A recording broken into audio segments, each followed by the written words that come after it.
दो धारावां चलदियां रहनियां हमेशा सिख जगत विच हर विषय बारे च, पर आपां गुरमत दे नज़रिए तो बात करनी है। साहबजादियां दीयां शहीदियां गुरबाणी च किते नहीं आउंदियां। कई लोग ये कहने हैं विद्वान दास दे नाल भी विचारां हुंदियां रहनियां बई जी असीं तां गुरबाणी वाली गल मन्नणी, होर नहीं कोई भी मन्नणी। ये गल ठीक नहीं है।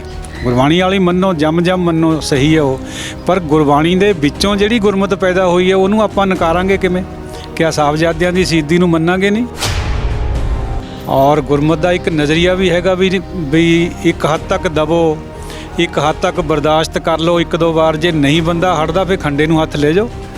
चाहे सिदकी शहीदी दो गुरु तेग बहादुर महाराज की तरह या साहबजादियां की तरह, चाहे फिर खंडा खड़काओ बाबा दीप सिंह जी वांग। देखो गुरबाणी दे विच समुची गुरमत विच भावना देखी जाती है किसी भी कर्म की, किसी एक्शन की। एक्शन इटसैल्फ ना पुण्य है ना पाप है, एक्शन इटसैल्फ ना चंगा है ना मंदा है। जे एक्शन के पिछे भावना नेक है वो एक्शन चंगा चाहे दुनिया उन्होंने बुरा भी गिने। जे भावना की गल है जी, तो इस जी कुर्सियां वाली कार्रवाई पाई गई है उन्होंने किवें वेखदे हो? संगत की भावना ये है भी असीं तां जी गुरबाणी सुनन आउणा अंदर गुरु घर च। अमरपाल सिंह की भावना ये है भी गुरु के बराबर तख्त क्यों लग्या होया, भी नहीं लग सकता, साडे गुरु के बराबर ही नहीं हो सकती जी। तो भावना उधर भी नहीं गलत, भावना इधर भी गुरु प्रति ठीक है जी। तो ये होना इनू किस तरह देखते फिर? लेकिन जिहड़े शरधा च आ रहे हैं उन्हां दी भावना नेक है, पर भावना नेक इस हद तक हैगी भी सामने गुरुद्वारे साहब के अंदर ना कोई भी कुर्सी तो बिल्कुल ही ना होवे, जिहड़े बेंच हैं वो भी बाहर बरांडियां विच होने चाहिए, अंदर तो बिल्कुल लगना ही नहीं चाहिए। ये तो गल बिल्कुल प्रमाणित है भी गुरु की बराबरी करनी, सामने बैठना, बंदा वैसे ही नहीं सजदा, बुरा लगता देखने नूं भी। भरा ये कहने हैं भी रब्बे ब्रह्म ज्ञानी हो सकता है, सारी सृष्टि का करता संत या कोई ब्रह्म ज्ञानी नहीं हो सकता। ब्रह्म ज्ञानी जिहड़ा तुक दे विच शब्द भी आया जां संत आया, वो अकाल पुरख वाहिगुरू लई आया, मनुख लई नहीं आया। ब्रह्म ज्ञानी से जन भए नानक जिन प्रभ आप करे, वो बंदे ब्रह्म ज्ञानी बनते हैं जिन्होंने प्रभु आप बनाउंदा है। तो प्रभु किवें हो गया फिर ब्रह्म ज्ञानी? ब्रह्म ज्ञानी एक ऊपर आस, नानक ब्रह्म ज्ञानी का नहीं विनाश। ब्रह्म ज्ञानी की एक पर आस होंदी है रब पर, रब की जे रब है ब्रह्म ज्ञानी तो फिर ब्रह्म ज्ञानी रब की की पर आस है अगे होर?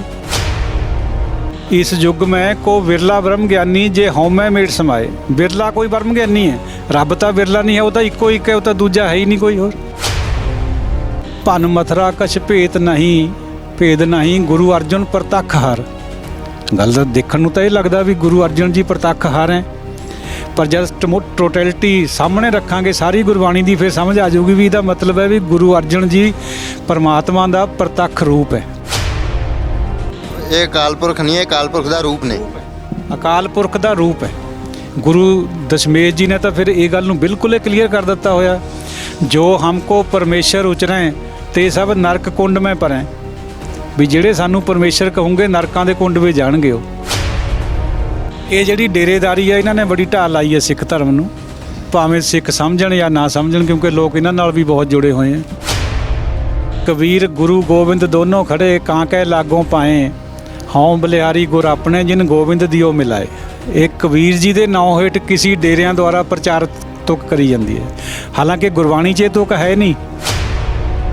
नानक नीवा जो चले लगे ना तत्ती वाओ, नानक आउंदा पर ये गुरबाणी नहीं है। जिहड़ा कहने जी भी नामदेव जी खातर रब आया, देरा घुमाया बूहे का मूँह बूहा घुमाता, या कबीर जी नूं हाथी के पैरों चों छडाया, भी गुरु साहब खातर काते नहीं आया? या सिख जदों आरियां नाल चीर हो रहे सीगे, हाथियां नाल पाड़े जा रहे सी, देगां च वाले खा रहे सी, उदों क्यों नहीं आया? ये सवाल अगे भी आया होया। इसदा जवाब ये है, भाणा असीं अपना करते हैं सारे लोग, हुक्म और भाणे च यही अंतर है। भाणा बहुत किस्मां दा, पंडित का भी भाणा जिहड़ा मड़िया मसाणियां की पूजा हो रही है, पंडित का भाणा है सारा ही। बस ये भी तो कहने जी भी भगत धन्ने ने जी रब पा लिया सी जी, कहने फिर उते भाणा नहीं जी मन होया परमात्मा का? नहीं, वो गल इस तरह नहीं है। ने धन्ना जी ने पत्थर चों रब पाया, ये गुरमत के फलसफे तो बिल्कुल उल्ट गल है। पत्थर दे विच रब की होंद तो हैगी, ये तो कोई इनकार ही नहीं है, सब जगह वो अग च भी है पानी च भी है, पर पत्थर नूं रब कहना इटसैल्फ ये गलत है। ये गल समझण वाली है भी रब किसी भी चीज़ नूं आपां कह सकते हैं क्योंकि उहदे च होंद है उहदी, पर वो चीज़ रब नहीं है। ਜੋ ਪਾਥਰ ਕੋ ਕਹਤੇ ਦੇਵ ਤਾਂ ਕਿ ਬਿਰਥਾ ਹੋਵੇ ਸੇਵ, ਪੰਜਵੇਂ ਪਾਤਸ਼ਾਹ ਦਾ ਹੁਕਮ ਹੈ ਵੀ ਨਾਮ ਦੇ ਨਾਲ ਸਾਰੇ ਦੁੱਖ ਕੱਟਦੇ ਆ। ਜਦ ਬਾਣੀ ਪੜ੍ਹੀ ਜਾਂਦਾ ਜਾਂ ਰੱਬ ਦਾ ਨਾਮ ਬੜਾ ਲੰਦਾ, ਜਾਂ ਬੱਚਾ ਬਿਮਾਰ ਹੋ ਗਿਆ ਜਾਂ ਡੰਗਰ ਢਿੱਲਾ ਹੋ ਗਿਆ, ਉਹਨੇ ਹੁਕਮ ਅਨੁਸਾਰ ਜੇ ਮਰਨਾ ਹੈ ਤਾਂ ਮਰਨਾ, ਕੋਈ ਰੋਕ ਨਹੀਂ ਸਕਦਾ ਉਹਨੂੰ। ਵੀ ਇਹ ਤਾਂ ਲਿਖਿਆ ਵਾ ਤਾਂ ਵੀ ਇੱਕਣੇ ਵੀ ਹੋਇਆ ਤਾਂ ਹੈ ਨਹੀਂ। ਚਲੋ ਮੈਂ ਹੁਣ ਝੁੰਡਾਂ 'ਚ ਦੁੱਧ ਪਾਵਾਂ, ਮੈਂ ਹੁਣ ਕਿਸੇ ਹੋਰ ਪੀਰ ਨੂੰ ਮੰਨਾਂ ਜਾਂ ਕੁਝ ਵੀ ਕਰਾਂ, ਫਿਰ ਸ਼ੰਕਾ ਪੈਦਾ ਹੁੰਦਾ ਕਿਉਂਕਿ ਸਹੀ ਸੋਚ ਨਹੀਂ ਹੈ। ਤੀਜੀ ਵਾਰ ਕਹਿੰਦਾ ਮੈਂ ਹੋਰ ਉੱਚੀ ਕਿਹਾ ਵੀ ਬਾਬਾ ਜੀ ਹੱਥ ਸੁੱਚੇ ਕਰ ਲਓ। ਕਹਿੰਦੇ ਸਾਊ ਹੱਥ ਤਾਂ ਸੁੱਚੇ ਹੋ ਜਾਂਦੇ, ਇਹਨੂੰ ਕੌਣ ਕਰੂਗਾ, ਰਸਨਾ ਨੂੰ ਕੌਣ ਕਰੂ। ਕਹਿੰਦਾ ਡਾਕਟਰ ਸਾਹਿਬ ਜਦ ਤਾਂ ਨਹੀਂ ਮੈਨੂੰ ਪਤਾ ਲੱਗਿਆ, ਮੈਨੂੰ ਤਾਂ ਹੁਣ ਪਤਾ ਲੱਗਿਆ ਵੀ ਤਾਂ ਬਹੁਤ ਗਹਿਰੀ ਗੱਲ ਹੈ ਗੁਰਬਾਣੀ ਦੀ। ਨਾਮ ਜਪਤ ਗੋਬਿੰਦ ਕਾ ਸੂਚੀ ਭਈ ਰਸਨਾ। ਪੰਡਤ ਕਿਸੇ ਦੇ ਘਰ ਪ੍ਰਸ਼ਾਦਾ ਛਕ ਕੇ ਕਿੰਨੀਆਂ ਕੁਲਡੀਆਂ ਕਰਦਾ, ਚੁੱਲੀਆਂ ਕਹਿੰਦੇ ਜਿਹਨੂੰ, ਨਾਨਕ ਚੁੱਲੀਆਂ ਸੁੱਚੀਆਂ ਜੇ ਭਰ ਜਾਣੇ ਕੋਏ, ਗੁਰਬਾਣੀ ਦਾ ਸ਼ਬਦ ਹੈ। ਇਹ ਸ਼ਾਸਤਰ ਪੀਰ ਹੈ। ਦੇਖੋ ਗੁਰਦੁਆਰੇ ਸਾਹਿਬ ਔਰ ਤਖਤ ਸਾਹਿਬਾਨ 'ਚ ਕਿਆ ਫਰਕ ਹੁੰਦਾ ਹੈ, ਇਹੀ ਫਰਕ ਹੈ। ਗੁਰਦੁਆਰੇ ਸਾਹਿਬ 'ਚ ਸ਼ਬਦ ਦੀ ਉੱਚਮਤਾ ਹੈ, ਸ਼ਬਦ ਸੁਪਰੀਮ ਹੈ। ਤਖਤਾਂ ਦੇ ਉੱਤੇ ਸ਼ਾਸਤਰ ਸੁਪਰੀਮ ਹੈ। ਦਸਮ ਗ੍ਰੰਥ ਦਾ ਬਹੁਤ ਸਾਰਾ ਹਿੱਸਾ ਤਾਂ ਬਿਲਕੁਲ ਗੁਰਮਤ ਨਾਲ ਮਿਲਦਾ ਜੁਲਦਾ ਹੈ, ਕੋਈ ਉਹਦੇ 'ਚ ਕੋਈ ਅੰਤਰ ਹੀ ਨਹੀਂ ਹੈ। ਪੰਜਾਂ ਬਾਣੀਆਂ ਜਿਹੜੀਆਂ ਆਪਾਂ ਪੜ੍ਹਦੇ ਹਾਂ ਉਹਨਾਂ 'ਚੋਂ 3 ਬਾਣੀਆਂ ਤਾਂ ਉੱਥੋਂ ਹੀ ਲਈਆਂ ਜਾਂਦੀਆਂ, ਉਹ ਤਾਂ ਉਹਦਾ ਤਾਂ ਭੇਦ ਹੀ ਨਹੀਂ ਕੋਈ ਹੈ। ਚਲੋ ਜੇ ਕਿਸੇ ਨੂੰ ਲੱਗਦਾ ਹੈ ਵੀ ਉਹ ਕੁਝ ਤ੍ਰਿਆ ਚਿੱਤਰ ਵਗੈਰਾ ਦੀ ਗੱਲ ਹੈ, ਉਹੀਆਂ ਜਾਂ ਤੁਕਾਂ ਗੁਰੂ ਗ੍ਰੰਥ ਸਾਹਿਬ 'ਚ ਵੀ ਹੈ। ਵੈਸੇ ਆਈ ਨਹੀਂ ਹੈ ਵੀ ਨਹੀਂ, ਸੱਚਾਈ ਹੈ ਉਹ। ਅੱਜ ਨਾ ਸੁੱਤੀ ਕੰਤ ਸਿਉ ਅੰਗ ਮੁੜੇ ਮੁੜ ਜਾਏ, ਹੋਏ ਇਕੱਤਰ ਮਿਲੋ ਮੇਰੇ ਭਾਈ ਦੁਬਦਾ ਦੂਰ ਕਰੋ ਲੈ ਬੁਲਾਏ ਜੀ। ਨਹੀਂ ਫਿਰ ਉਹ ਤ੍ਰੈਗੁਣੀ ਬੁੱਧੀ ਨਿਬੜ ਨਹੀਂ ਦਿੰਦੀ ਹੈ। ਵਾਹਿਗੁਰੂ ਜੀ ਕਾ ਖਾਲਸਾ, ਵਾਹਿਗੁਰੂ ਜੀ ਕੀ ਫਤਿਹ। ਸਾਧ ਸੰਗਤ ਜੀ, ਅੱਜ ਕੱਲ੍ਹ ਬਹੁਤ ਸਾਰੀਆਂ ਵੀਡੀਓਜ਼ ਇਸ ਤਰ੍ਹਾਂ ਦੀਆਂ ਆ ਰਹੀਆਂ ਨੇ ਜਿਹੜੀਆਂ ਬਹੁਤ ਤਰ੍ਹਾਂ ਦੇ ਮਨ ਦੇ ਵਿੱਚ ਸ਼ੰਕੇ ਜਾਂ ਸਵਾਲ ਵੀ ਖੜੇ ਕਰਦੀਆਂ ਨੇ। ਬਹੁਤ ਸਾਰੇ ਲੋਕ ਇਸ ਤਰ੍ਹਾਂ ਦੇ ਵਿਚਾਰ ਦਿੰਦੇ ਨੇ ਜਿਨ੍ਹਾਂ ਤੋਂ ਇਹ ਲੱਗਦਾ ਵੀ ਇਹ ਸ਼ਾਇਦ ਪਖੰਡ ਨੂੰ ਹੀ ਗੁਰਬਾਣੀ ਮੰਨੀ ਬੈਠੇ ਨੇ, ਜਾਂ ਬਹੁਤ ਸਾਰੇ ਵਿਚਾਰ ਇਸ ਤਰ੍ਹਾਂ ਦੇ ਵੀ ਨੇ ਵੀ ਜਿਹੜੇ ਇਸ ਤਰ੍ਹਾਂ ਵੀ ਲੱਗਦਾ ਵੀ ਗੁਰਬਾਣੀ ਦੇ ਉੱਤੇ ਜਾਂ ਗੁਰਮਤ ਦੇ ਸਿਧਾਂਤ ਦੇ ਉੱਤੇ ਇਹ ਗੱਲਾਂ ਚੋਟ ਕਰਦੀਆਂ ਨੇ। ਸੋ ਗੁਰਬਾਣੀ ਦੇ ਨਜ਼ਰੀਏ ਦੇ ਨਾਲ ਅੱਜ ਅਸੀਂ ਉਹਨਾਂ ਗੱਲਾਂ ਦੇ ਉੱਤੇ ਵਿਚਾਰ ਕਰਨੀ ਹੈ। ਸੋ ਕਾਫੀ ਸਮੇਂ ਤੋਂ ਬਾਅਦ ਅੱਜ ਫਿਰ ਅਸੀਂ ਡਾਕਟਰ ਸੋਹਣ ਸਿੰਘ ਪਪਰਾਲੀ ਜੀ ਹੋਰਾਂ ਦੇ ਕੋਲ ਆਏ ਹਾਂ। ਇੱਕ ਵਿਦਵਾਨ, ਪ੍ਰਚਾਰਕ ਔਰ ਗੁਰਮਤ ਦੇ ਨਜ਼ਰੀਏ ਦੇ ਨਾਲ ਅਸੀਂ ਗੱਲਬਾਤ ਕਰਾਂਗੇ। ਵਾਹਿਗੁਰੂ ਜੀ ਕਾ ਖਾਲਸਾ, ਵਾਹਿਗੁਰੂ ਜੀ ਕੀ ਫਤਿਹ। ਡਾਕਟਰ ਸਾਹਿਬ ਬਹੁਤ ਬਹੁਤ ਸਵਾਗਤ ਜੀ, ਬਹੁਤ ਲੰਮੇ ਸਮੇਂ ਬਾਅਦ ਤੁਸੀਂ ਸਾਨੂੰ ਦਰਸ਼ਨ ਦਿੱਤੇ। ਧੰਨਵਾਦ ਜੀ ਤੁਹਾਡਾ। ਡਾਕਟਰ ਸਾਹਿਬ ਅੱਜ ਕੱਲ੍ਹ ਜਿਵੇਂ ਭਾਈ ਅੰਮ੍ਰਿਤਪਾਲ ਸਿੰਘ ਜੀ ਵੀ ਆਉਂਦੇ ਆ, ਜਾਂ ਉਹਨਾਂ ਦੇ ਵੱਲੋਂ ਕੁਝ ਦਿੱਤੀਆਂ ਬਿਆਨਬਾਜ਼ੀਆਂ ਤੋਂ ਬਾਅਦ ਕੁਝ ਪ੍ਰਚਾਰਕ ਵੀ ਸਰਗਰਮ ਹੋਏ ਨੇ, ਜਾਂ ਜੇ ਅਸੀਂ ਪਿੱਛਾਂ ਕੁਰਸੀਆਂ ਕਢਾਉਣ ਦੀ ਕਾਰਵਾਈ ਹੁੰਦੀ ਹੈ ਉਸ ਤੋਂ ਬਾਅਦ ਬਹੁਤ ਸਾਰੇ ਪ੍ਰਚਾਰਕ ਕਹਿੰਦੇ ਨੇ ਵੀ ਜੇ ਕੁਰਸੀਆਂ ਕਢਵਾਉਣੀਆਂ ਨੇ ਤਾਂ ਫਿਰ ਲੋਕ ਕਿੱਥੇ ਬੈਠਣਗੇ। ਪਰ ਮੈਂ ਇਹ ਚਾਹੁੰਦਾ ਵੀ ਮੈਂ ਐਵੇਂ ਸਮਝਦਾ, ਕੋਈ ਕਹਿੰਦਾ ਮੈਂ ਐਵੇਂ ਸਮਝਦਾ, ਪਰ ਗੁਰਬਾਣੀ ਦੀ ਸਮਝ ਤੋਂ ਜੇ ਦੇਖੀਏ ਤਾਂ ਗੁਰਮਤ ਕੀ ਕਹਿੰਦੀ ਹੈ ਜੀ ਇਸ ਮਾਮਲੇ ਦੇ ਬਾਰੇ। ਸਾਰੀ ਸੰਗਤ ਜੀ ਨੂੰ, ਗੁਰੂ ਖਾਲਸਾ ਜੀ ਨੂੰ ਵਾਹਿਗੁਰੂ ਜੀ ਕਾ ਖਾਲਸਾ, ਵਾਹਿਗੁਰੂ ਜੀ ਕੀ ਫਤਿਹ। ਸਾਧ ਸੰਗਤ ਜੀਓ, ਵਿਚਾਰ ਆਪਣੇ ਆਪਣੇ ਦੋ ਧਾਰਾਵਾਂ ਚੱਲਦੀਆਂ ਰਹਿੰਦੀਆਂ ਹਮੇਸ਼ਾ ਸਿੱਖ ਜਗਤ ਵਿੱਚ ਹਰ ਵਿਸ਼ੇ ਬਾਰੇ 'ਚ, ਪਰ ਆਪਾਂ ਗੁਰਮਤ ਦੇ ਨਜ਼ਰੀਏ ਤੋਂ ਬਾਤ ਕਰਨੀ ਹੈ। ਦੋ ਚੀਜ਼ਾਂ ਹੈ, ਗੁਰਬਾਣੀ ਤੇ ਗੁਰਮਤ। ਗੁਰਬਾਣੀ ਮੁੱਢਲੀ ਪਹਿਲੀ ਕਲਾਸ ਹੈ ਸਿੱਖ ਵਾਸਤੇ। ਗੁਰਬਾਣੀ ਤੋਂ ਬਿਨਾਂ ਸਿੱਖ ਦਾ ਕੋਈ ਗੁਜ਼ਾਰਾ ਨਹੀਂ ਹੋ ਸਕਦਾ। ਗੁਰਬਾਣੀ 'ਚੋਂ ਜਿਹੜੀ ਗੁਰਮਤ ਪੈਦਾ ਹੁੰਦੀ ਹੈ ਉਹ ਹਾਇਰ ਕਲਾਸ ਹੈ। ਉਹ ਗੁਰਮਤ ਗੁਰੂ ਸਾਹਿਬ ਨੇ 239 ਸਾਲ ਜਿਉਂ ਕੇ ਦਿਖਾਈ ਹੈ, ਅਤੇ ਗੁਰਬਾਣੀ ਦੇ ਵਿੱਚ ਜਿੰਨੇ ਭਗਤ ਵਿਰਾਜਮਾਨ ਹੈ ਉਹਨਾਂ ਨੇ ਵੀ ਉਹੀ ਸੰਦੇਸ਼ਾ ਦਿੱਤਾ। ਤੋ ਗੁਰਮਤ ਵਿੱਚ ਜਿਹੜੀ ਬਾਤ ਹੈਗੀ ਹੈ ਉਹ ਗੁਰਬਾਣੀ 'ਚ ਜ਼ਰੂਰੀ ਨਹੀਂ ਵੀ ਸਾਰਾ ਹੋਵੇ, ਕਿਉਂਕਿ ਉਹ ਚੱਲਣ ਵਿੱਚ ਆਉਂਦੀ ਹੈ। ਦੇਖੋ ਗੁਰੂ ਸਾਹਿਬਾਨਾਂ ਨੇ ਪਹਿਲਾਂ ਚਰਨ ਅੰਮ੍ਰਿਤ ਹੁੰਦਾ ਸੀਗਾ, ਦਸ਼ਮੇਸ਼ ਜੀ ਨੇ ਖੰਡੇ ਬਾਟੇ ਦੀ ਪੌਲ ਦੇ ਦਿੱਤੀ।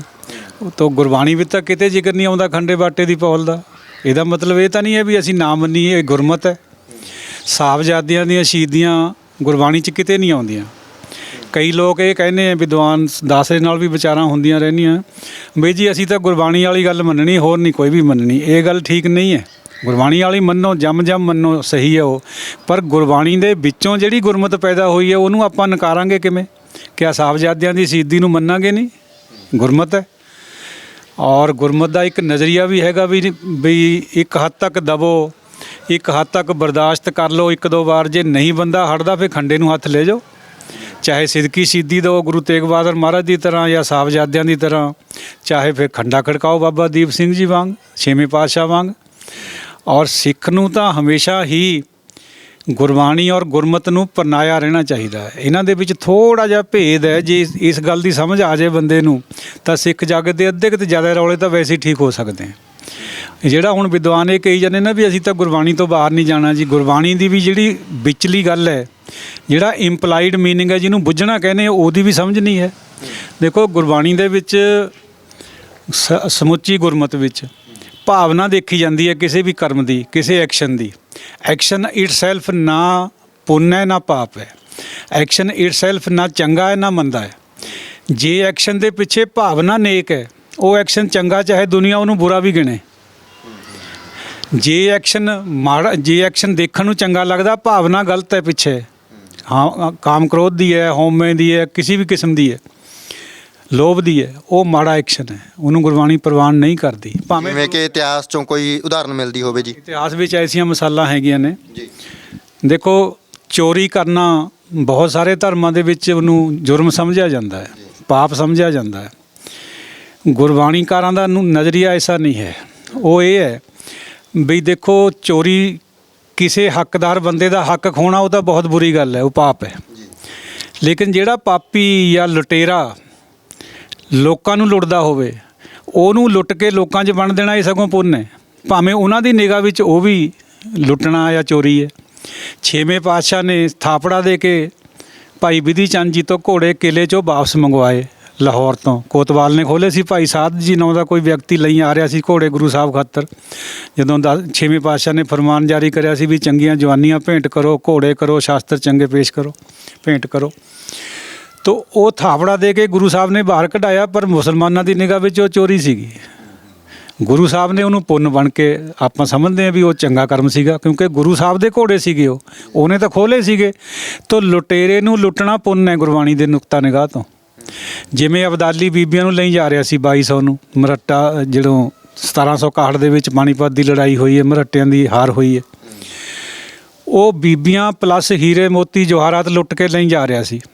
ਰਸਤੇ ਦੇ ਵਿੱਚ ਸਿੰਘਾਂ ਨੇ, ਬਾਬਾ ਦੀਪ ਸਿੰਘ ਜੀ ਉਹਨਾਂ ਨੇ, ਚੜਤ ਸਿੰਘ ਉਹਨਾਂ ਨੇ, ਆਲੂ ਵਾਲੀਆ ਸਾਹਿਬ ਨੇ, ਜੱਸਾ ਸਿੰਘ ਆਲੂ ਵਾਲੀਆ, ਜੱਸਾ ਸਿੰਘ ਰਾਮਗੜੀਆ, ਇਹ ਸਿੱਖ ਸਰਦਾਰ ਸੀ ਉਦੋਂ ਮਿਸਲਾਂ ਦੇ, ਇਹਨਾਂ ਨੇ ਇਕੱਠੇ ਹੋ ਕੇ ਐਂਬੁਸ਼ ਕਰਕੇ ਉਹਦਾ ਖਜ਼ਾਨਾ ਵੀ ਉਹ ਤੋਂ ਵਾਪਸ ਖੋਹ ਲਿਆ, ਲੁੱਟ ਲਿਆ, ਔਰ ਬੀਬੀਆਂ ਵੀ ਛਡਾ ਲੀਆਂ। ਬੀਬੀਆਂ ਛਡਾਈਆਂ ਤਾਂ ਬੀਬੀਆਂ ਨੂੰ ਪੁੱਛਿਆ ਵੀ ਦੱਸੋ ਭਾਈ ਤੁਹਾਡੇ ਨਾਲ ਤੁਸੀਂ ਕਿਆ ਚਾਹੁੰਦੀਆਂ? ਉਹ ਕਹਿੰਦੇ ਜੀ ਸਾਨੂੰ ਸਾਡੇ ਘਰ ਪਹੁੰਚਾ ਦਿਓ। ਕੱਲੇ ਕੱਲੇ ਸਿੰਘ ਨੂੰ ਹੁਕਮ ਕਰਿਆ ਵੀ ਇੱਕ ਇੱਕ ਬੀਬੀ ਨੂੰ ਘੋੜੇ 'ਤੇ ਬਿਠਾਓ ਅਤੇ ਇਹਨਾਂ ਦੇ ਘਰ ਪਹੁੰਚਾ ਦਿਓ ਜਿੱਥੋਂ ਦੇ ਦੱਸਦੀਆਂ ਨੇ। ਲੈ ਗਏ ਸਿੰਘ। ਹੁਣ ਕਈਆਂ ਨੇ ਤਾਂ ਉਹ ਬੀਬੀਆਂ ਪ੍ਰਵਾਨ ਕਰ ਲਈਆਂ, ਕਈਆਂ ਨੇ ਨਹੀਂ ਪ੍ਰਵਾਨ ਕਰੀਆਂ, ਸਗੋਂ ਦਰਵਾਜ਼ਾ ਹੀ ਬੰਦ ਕਰ ਦਿੱਤਾ ਵੀ ਤੁਸੀਂ ਮੁਸਲਮਾਨਾਂ ਕੋਲ ਰਹਿ ਕੇ ਆਈਆਂ, ਅਸੀਂ ਨਹੀਂ ਤੁਹਾਨੂੰ ਰੱਖਣਾ। ਇਸ ਤਰ੍ਹਾਂ ਦਾ ਖਿਆਲ ਰਹਿੰਦਾ ਸਮਾਜ 'ਚ, ਹੁਣ ਵੀ ਹੈ ਕਿਸੇ ਹੱਦ ਤੱਕ। ਉਹ ਵਾਪਸ ਆ ਗਈਆਂ। ਵਾਪਸ ਆ ਕੇ ਸਰਦਾਰਾਂ ਨੂੰ ਦੱਸਿਆ ਸਿੰਘਾਂ ਨੇ ਵੀ ਦੇਖੋ ਜੀ ਉਹਨਾਂ ਨੇ ਤਾਂ ਦਰਵਾਜ਼ੇ ਬੰਦ ਕਰ ਲਏ, ਸਗੋਂ ਵੀ ਅਸੀਂ ਨਹੀਂ ਰੱਖਣੀਆਂ, ਤੁਸੀਂ ਬਈ ਹੁਣ ਦੱਸੋ। ਸਰਦਾਰਾਂ ਨੇ ਮਤਾ ਕਰਿਆ ਵੀ ਬੀਬੀਆਂ ਨੂੰ ਫੇਰ ਪੁੱਛੋ ਵੀ ਕਿਆ ਚਾਹੁੰਦੀਆਂ। ਬੀਬੀਆਂ ਕਹਿੰਦੀਆਂ ਹੁਣ ਅਸੀਂ ਕਿਆ ਚਾਹੁੰਣਾ, ਅਸੀਂ ਤਾਂ ਹੁਣ ਤੁਹਾਡੇ ਪਰਨੇ ਹੈ। ਸਾਨੂੰ ਜਿਹੜੇ ਸਾਡੇ ਰੱਖਣ ਵਾਲੇ ਸੀ, ਚਾਹੁਣ ਵਾਲੇ ਸੀ, ਉਹਨਾਂ ਨੇ ਸਾਨੂੰ ਜਵਾਬ ਦੇ ਦਿੱਤਾ ਵੀ ਜਿਵੇਂ ਤੁਹਾਡਾ ਹੁਕਮ ਹੋਵੇ ਅਸੀਂ ਤਾਂ ਉਹ ਮੰਨਾਂਗੀਆਂ।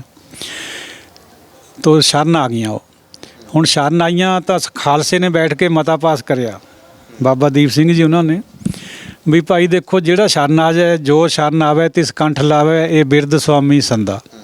ਸ਼ਰਨ ਦੇਣੀ ਬਣਦੀ ਹੈ, ਚਾਹੇ ਆਪਣੀ ਗਰਦਨ ਵੀ ਚਲੇ ਜਾਵੇ ਸ਼ਰਨ ਦੇਣ ਖਾਤਰ। ਛੇਵੇਂ ਪਾਤਸ਼ਾਹ ਦੇ ਸਿੱਖਾਂ ਨੇ ਬਾਜ ਪੈਂਦੇ ਖਾਂ ਦਾ ਤੀਰ ਮਾਰਿਆ ਹੋਇਆ ਉਹਨਾਂ ਦੇ ਚਰਨਾਂ 'ਚ ਆਗ ਰਿਹਾ ਸੀ। ਉਹ ਬਾਜ ਫਿਰ ਦਿੱਤਾ ਨਹੀਂ ਹੈ ਸਿੱਖਾਂ ਦੇ ਕਹੇ ਤੋਂ। ਉਹ ਬਾਜ ਨਾ ਦੇਣ ਕਰਕੇ ਫਿਰ ਪੈਂਦੇ ਖਾਂ ਨਾਰਾਜ਼ ਹੋ ਕੇ ਚਲੇ ਗਿਆ ਸੀ ਛੇਵੇਂ ਪਾਤਸ਼ਾਹ ਨਾਲ, ਔਰ ਜਲੰਧਰ ਤੋਂ, ਲਾਹੌਰ ਤੋਂ ਫੌਜਾਂ ਲਿਆ ਕੇ ਗੁਰੂ ਸਾਹਿਬ ਨਾਲ ਸ੍ਰੀ ਕਰਤਾਰਪੁਰ ਸਾਹਿਬ ਦਾ ਜੰਗ ਹੋਇਆ। ਉਹ ਬਾਜ ਪਿੱਛੇ, ਸ਼ਰਨ ਦੇਣ ਪਿੱਛੇ। ਸਿੰਘਾਂ ਨੂੰ ਪਹਿਲਾਂ ਤਾਂ ਗੁਰੂ ਸਾਹਿਬ ਕਹਿੰਦੇ ਵੀ ਦੇ ਦਿਓ ਇਹਦਾ ਬਾਜ, ਜਵਾਈ ਰੁੱਸਦਾ ਇਹਦਾ। ਸਿੰਘ ਕਹਿੰਦੇ, ਸਿੱਖ ਉਦੋਂ ਸਿੱਖ ਸੀਗੇ, ਸਿੱਖ ਕਹਿੰਦੇ ਵੀ ਗੁਰੂ ਮਹਾਰਾਜ 7 ਵਚਨ ਅਸੀਂ ਦੇ ਦਿੰਦੇ ਵੀ ਸਾਡਾ ਸ਼ੰਕਾ ਦੂਰ ਕਰੋ। ਕਹਿੰਦੇ ਦੱਸੋ। ਦੱਸੋ, ਇਹ ਦੱਸੋ, ਸ਼ੰਕਾ ਦੂਰ ਕਰੋ ਵੀ ਜੇ ਕੋਈ ਸ਼ਰਨ ਆ ਜਾਏ ਸਾਡੇ ਚਰਨਾਂ 'ਚ ਗਿਰਿਆ, ਤੀਰ ਭਾਵੇਂ ਇਹਦੇ ਜਵਾਈ ਨਹੀਂ ਮਾਰਿਆ ਸੀ ਵੀ ਅਸੀਂ ਨੂੰ ਪਾਣੀ ਧਾਣੀ ਪਿਲਾਇਆ, ਹੁਣ ਇਹ ਠੀਕ ਹੈ। ਸ਼ਿਕਾਰ ਦੀ ਵੀ ਭਾਵਨਾ ਸਿੱਖਾਂ ਦੀ ਹੋਰ ਹੈ ਖੇਡਣ ਦੀ, ਤੇ ਬਾਕੀ ਸ਼ਿਕਾਰੀਆਂ ਦੀ ਹੋਰ ਹੁੰਦੀ ਹੈ, ਮਾਸ ਖਾਣ ਦੀ ਹੁੰਦੀ ਹੈ। ਗੁਰੂ ਸਾਹਿਬ ਦੀ ਭਾਵਨਾ ਮਾਸ ਖਾਣ ਦੀ ਨਹੀਂ ਸੀ, ਸਿਰਫ ਸਪੇਟ ਭਰਨ ਖਾਤਰ ਵੀ ਜੇ ਤੁਸੀਂ ਇੱਕ ਡੰਗਰ ਜਾਂ ਕੁੱਤੇ ਨੂੰ ਨਹੀਂ ਮਾਰ ਸਕਦੇ, ਸਾਹਮਣੇ ਸ਼ਾਸਤਰਧਾਰੀ ਕੋਈ ਦੁਸ਼ਮਣ ਆ ਜਾਵੇ ਜਰਵਾਣਾ, ਤੇ ਤੁਸੀਂ ਉਹਦਾ ਮੁਕਾਬਲਾ ਕਿਵੇਂ ਕਰੋਗੇ? ਉਹ ਸਪੇਟ ਭਰਨ ਦੀ ਭਾਵਨਾ ਸੀ ਸ਼ਿਕਾਰ ਦੀ। ਗੁਰਬਾਣੀ ਅਨੁਸਾਰ, ਗੁਰਮਤਿ ਅਨੁਸਾਰ ਹਰ ਕਰਮ ਦੀ ਭਾਵਨਾ ਦੇਖੀ ਜਾਂਦੀ ਹੈ ਵੀ ਭਾਵਨਾ ਨੇਕ ਹੈ ਜਾਂ ਭਾਵਨਾ ਗਲਤ ਹੈ। ਤਾਂ ਗੁਰੂ ਸਾਹਿਬ ਨੇ ਕਹਿ ਦਿੱਤਾ ਭਾਈ ਭਾਵੇਂ ਜਾਨ ਵੀ ਚਲੇ ਜਾਵੇ ਰੱਖਿਆ ਕਰਨੀ ਬਣਦੀ ਹੈ। ਕਹਿੰਦੇ ਫਿਰ ਦੇ ਦਈਏ ਆਵਾਜ਼, ਕਹਿੰਦੇ ਬਿਲਕੁਲ ਨਹੀਂ ਦੇਣਾ। 2 ਮਿੰਟ ਪਹਿਲਾਂ ਉਹੀ ਗੁਰੂ ਸਾਹਿਬ ਹੈ, ਉਹੀ ਪੈਂਦੇ ਖਾਂ ਹੈ, ਉਹੀ ਸਿੱਖ ਹੈ। ਜਦੋਂ ਸਾਹਮਣੇ ਗੱਲ ਆ ਗਈ, ਨੁਕਤਾ ਸਿੱਖਾਂ ਨੇ ਉਠਾ ਲਿਆ, ਕਹਿੰਦੇ ਨਹੀਂ ਦੇਣਾ ਆਵਾਜ਼। ਇਸੇ ਪਿੱਛੇ ਲੜਾਈ ਹੋਈ ਹੈ। ਫਿਰ ਕਿੰਨੇ ਸਿੰਘ, ਕਿੰਨੇ ਮੁਸਲਮਾਨ ਸ੍ਰੀ ਕਰਤਾਰਪੁਰ ਸਾਹਿਬ ਸ਼ਹੀਦ ਹੋਏ। ਉਸ ਲੜਾਈ ਦੇ ਵਿੱਚ ਤਿਆਗ ਮੱਲ ਜਿਹੜੇ ਬਾਅਦ 'ਚ ਗੁਰੂ ਤੇਗ ਬਹਾਦਰ ਜੀ ਬਣੇ ਹੈ, ਪਹਿਲਾਂ ਨਾ ਤਿਆਗ ਮੱਲ ਸੀ, ਉਹਨਾਂ ਨੇ ਸਾਰਾ ਦਿਨ ਸ੍ਰੀ ਸਾਹਿਬ ਆਈ ਹੈ ਉਸ ਲੜਾਈ 'ਚ। ਕਰਤਾਰਪੁਰ ਸਾਹਿਬ ਦੀਆਂ ਗਲੀਆਂ 'ਚ, ਉਦੋਂ ਪਿੰਡ ਨੂੰਮਾ ਸੀ ਨਾ, ਸ਼ਹਿਰ ਨਹੀਂ ਸੀ, ਕਰਤਾਰਪੁਰ ਸਾਹਿਬ ਦੀਆਂ ਗਲੀਆਂ 'ਚ ਲੜਾਈ ਹੋਈ ਹੈ, ਸਾਰਾ ਦਿਨ ਸ੍ਰੀ ਸਾਹਿਬ ਚਲਾਈ। ਉੱਥੋਂ ਫਿਰ ਤਿਆਗ ਮੱਲ ਨੂੰ ਤੇਗ ਬਹਾਦਰ ਦਾ ਖਿਤਾਬ ਦਿੱਤਾ ਸੀ ਪਿਤਾ ਜੀ ਨੇ। ਤੋ ਚਲੋ ਇਹ ਭਾਵਨਾ ਦੀ ਗੱਲ ਹੈ। ਹੁਣ ਉਹ ਬੀਬੀਆਂ ਨੂੰ ਫਿਰ ਹੁਕਮਨਾਮਾ ਕਰ ਦਿੱਤਾ ਬਾਬਾ ਦੀਪ ਸਿੰਘ ਉਹਨਾਂ ਨੇ ਵੀ ਭਾਈ ਜਿਹੜੇ ਬਿਹੰਗਮ ਸਿੰਘ ਹੈ ਨਹੀਂ ਸ਼ਾਦੀशुदा, ਉਹ ਇੱਕ ਇੱਕ ਇਹਨਾਂ ਨਾਲ ਆਨੰਦ ਪੜ੍ਹ ਲਓ, ਇਹਨਾਂ ਨੂੰ ਸ਼ਰਨ ਦਿਓ। ਦਿੱਤੀ ਸ਼ਰਨ। ਮੁਸਲਮਾਨ ਇਤਿਹਾਸਕਾਰਾਂ ਨੇ ਇਹਨੂੰ ਬਲਾਤਕਾਰੀ ਦਾ ਨਾਂ ਦਿੱਤਾ, ਜਦ ਕਿ ਸਿੱਖਾਂ ਵਾਸਤੇ ਤਾਂ ਇਹ ਫਖਰ ਦੀ ਗੱਲ ਹੈ, ਮਾਣ ਦੀ ਗੱਲ ਹੈ ਵੀ ਅਸੀਂ ਕਿਸੇ ਨੂੰ ਸ਼ਰਨ ਦਿੱਤਾ ਹੈ। ਉਹਨਾਂ ਨੂੰ ਬੇਸਹਾਰਾ ਸੀਗੀਆਂ, ਰੁਲਦੀਆਂ ਫਿਰਨਾ ਸੀ ਉਹਨਾਂ ਨੇ, ਤੇ ਬੁਰਾਈ ਕੀ ਹੈ ਇਸ ਗੱਲ 'ਚ, ਚੰਗੀ ਗੱਲ ਕਰੀ ਸਗੋਂ। ਹੁਣ ਉਹ ਆਪਣੇ ਨਜ਼ਰੀਏ ਨਾਲ ਪਏ ਜੋ ਮਰਜ਼ੀ ਕਹਿਣ, ਜੋ ਸਾਡਾ ਗੁਰੂ ਸਾਹਿਬ ਨੇ ਸਾਨੂੰ ਨਜ਼ਰੀਆ ਦਿੱਤਾ, ਗੁਰਬਾਣੀ ਨੇ ਬਖਸ਼ਿਆ, ਗੁਰਮਤਿ ਨੇ ਬਖਸ਼ਿਆ, ਸੀ ਤਾਂ ਉਸ ਤਰ੍ਹਾਂ ਦੇਖਦੇ ਹਾਂ ਹਰ ਗੱਲ ਨੂੰ। ਕਿਸੇ ਵੀ ਕਰਮ ਦੀ ਭਾਵਨਾ ਦੇਖੀ ਜਾਂਦੀ ਹੈ। ਜੇ ਕੋਈ ਸੇਵਾ ਵੀ ਕਰਦਾ ਉੱਪਰੋਂ ਆ ਜਿਹੜੀ ਸੇਵਾ ਸੰਭਾਲ ਚੱਲਦੀ ਹੈ, ਸੇਵਾ ਨਹੀਂ ਹੈ। ਸਤਿਗੁਰ ਕੀ ਸੇਵਾ ਸੋ ਕਰੇ ਜਿਸ ਬਿਨਸੈ ਹਉਮੈ ਤਾਪ, ਜਿਹਦੀ ਹਉਮੈ ਟੁੱਟ ਗਈ ਸੇਵਾ ਉਹ ਹੈ। ਬਾਕੀ ਤਾਂ ਅਸੀਂ ਤਾਂ ਸੇਵਾ ਸੰਭਾਲੇ ਕਰਦੇ ਹਾਂ, ਜਿਹੜੀ ਕਰਦੇ ਹਾਂ ਗੁਰਦੁਆਰੇ ਸਾਹਿਬਾਨਾਂ 'ਚ ਵੀ ਜਾ ਕੇ ਤੱਪੜ ਝਾੜ ਦਿੱਤੇ, ਲੰਗਰ ਬਣਾ ਲਿਆ ਜਾਂ ਹੋਰ ਕੁਝ ਵੀ ਸੇਵਾ ਕਰਤੀ, ਚੌਰ ਸਾਹਿਬ ਦੀ ਕਰਤੀ, ਇਹ ਸੇਵਾ ਸੰਭਾਲ ਹੈ, ਇਹ ਸੇਵਾ ਨਹੀਂ ਹੈ। ਫਿਰ ਜੇ ਭਾਵਨਾ ਦੀ ਗੱਲ ਹੈ ਜੀ, ਤਾਂ ਇਸ ਜਿਹੜੀ ਕੁਰਸੀਆਂ ਵਾਲੀ ਕਾਰਵਾਈ ਪਾਈ ਗਈ ਆ ਉਹਨੂੰ ਕਿਵੇਂ ਵੇਖਦੇ ਹੋ? ਸੰਗਤ ਦੀ ਭਾਵਨਾ ਇਹ ਹੈ ਵੀ ਅਸੀਂ ਤਾਂ ਜੀ ਗੁਰਬਾਣੀ ਸੁਣਨ ਆਉਣਾ ਅੰਦਰ ਗੁਰੂ ਘਰ 'ਚ। ਅਮਰਪਾਲ ਸਿੰਘ ਦੀ ਭਾਵਨਾ ਇਹ ਹੈ ਵੀ ਗੁਰੂ ਦੇ ਬਰਾਬਰ ਤਖਤ ਕਿਉਂ ਲੱਗਿਆ ਹੋਇਆ, ਵੀ ਨਹੀਂ ਲੱਗ ਸਕਦਾ, ਸਾਡੇ ਗੁਰੂ ਦੇ ਬਰਾਬਰੀ ਨਹੀਂ ਹੋ ਸਕਦੀ ਜੀ। ਤਾਂ ਭਾਵਨਾ ਉੱਧਰ ਵੀ ਨਹੀਂ ਗਲਤ, ਭਾਵਨਾ ਹੈ ਇੱਧਰ ਵੀ ਗੁਰੂ ਪ੍ਰਤੀ ਠੀਕ ਹੈ ਜੀ। ਤਾਂ ਇਹ ਹੋਣਾ, ਇਹਨੂੰ ਕਿਸ ਤਰ੍ਹਾਂ ਦੇਖਦੇ ਫਿਰ? ਦੇਖੋ, ਗੁਰਮਤਿ ਦੀ ਰੋਸ਼ਨੀ ਵਿੱਚ ਗੁਰੂ ਸਾਹਿਬ ਦੇ ਅੱਗੇ ਕੋਈ ਵੀ ਪੀੜਾ, ਕੋਈ ਸੋਫਾ, ਕੋਈ ਕੁਰਸੀ ਲਗਾ ਕੇ ਬਹਿ ਨਹੀਂ ਸਕਦਾ। ਇਹ ਹੁਕਮਨਾਮਾ ਵੀ ਹੈ ਸ੍ਰੀ ਅਕਾਲ ਤਖਤ ਸਾਹਿਬ ਤੋਂ, ਔਰ ਸਿੱਖ ਥਾਟ ਵੀ ਇਹੀ ਹੈ, ਗੁਰੂ ਦੀ ਬਰਾਬਰੀ ਕੋਈ ਸਿੱਖ ਨਹੀਂ ਕਰ ਸਕਦਾ। ਹੁਣ ਜਿਹੜੀ ਭਾਵਨਾ, ਜਿਹੜੇ ਲੋਕ ਅਪਾਹਜ ਹੈ, ਜਿਨ੍ਹਾਂ ਤੋਂ ਬੈਠ ਨਹੀਂ ਹੁੰਦਾ, ਗੋਡੇ ਦੁਖਦੇ ਜਾਂ ਨਹੀਂ ਹਾਓ ਕੁਛ ਨਾ ਕੁਛ ਰੋਗ ਹੈ, ਡਿਸੇਬਲਡ ਹੈ, ਉਹ ਜੇ ਤਾਂ ਉਹਨਾਂ ਦੀ ਭਾਵਨਾ ਇਹ ਹੋਵੇ ਵੀ ਅਸੀਂ ਬੈਠਣਾ ਹੈ ਜੀ ਆ ਕੇ ਹੁਕਮ ਦੇ ਤੌਰ ਤੇ ਗੁਰੂ ਬਣ ਕੇ, ਜਾਂ ਹੋਰ ਉਚਾਈ ਦੀ ਭਾਵਨਾ ਹੋਵੇ, ਫਿਰ ਤਾਂ ਉਹ ਸਰੋਸਰੀ ਗਲਤ ਹੈ, ਉਹ ਨਹੀਂ ਠੀਕ ਹੈ।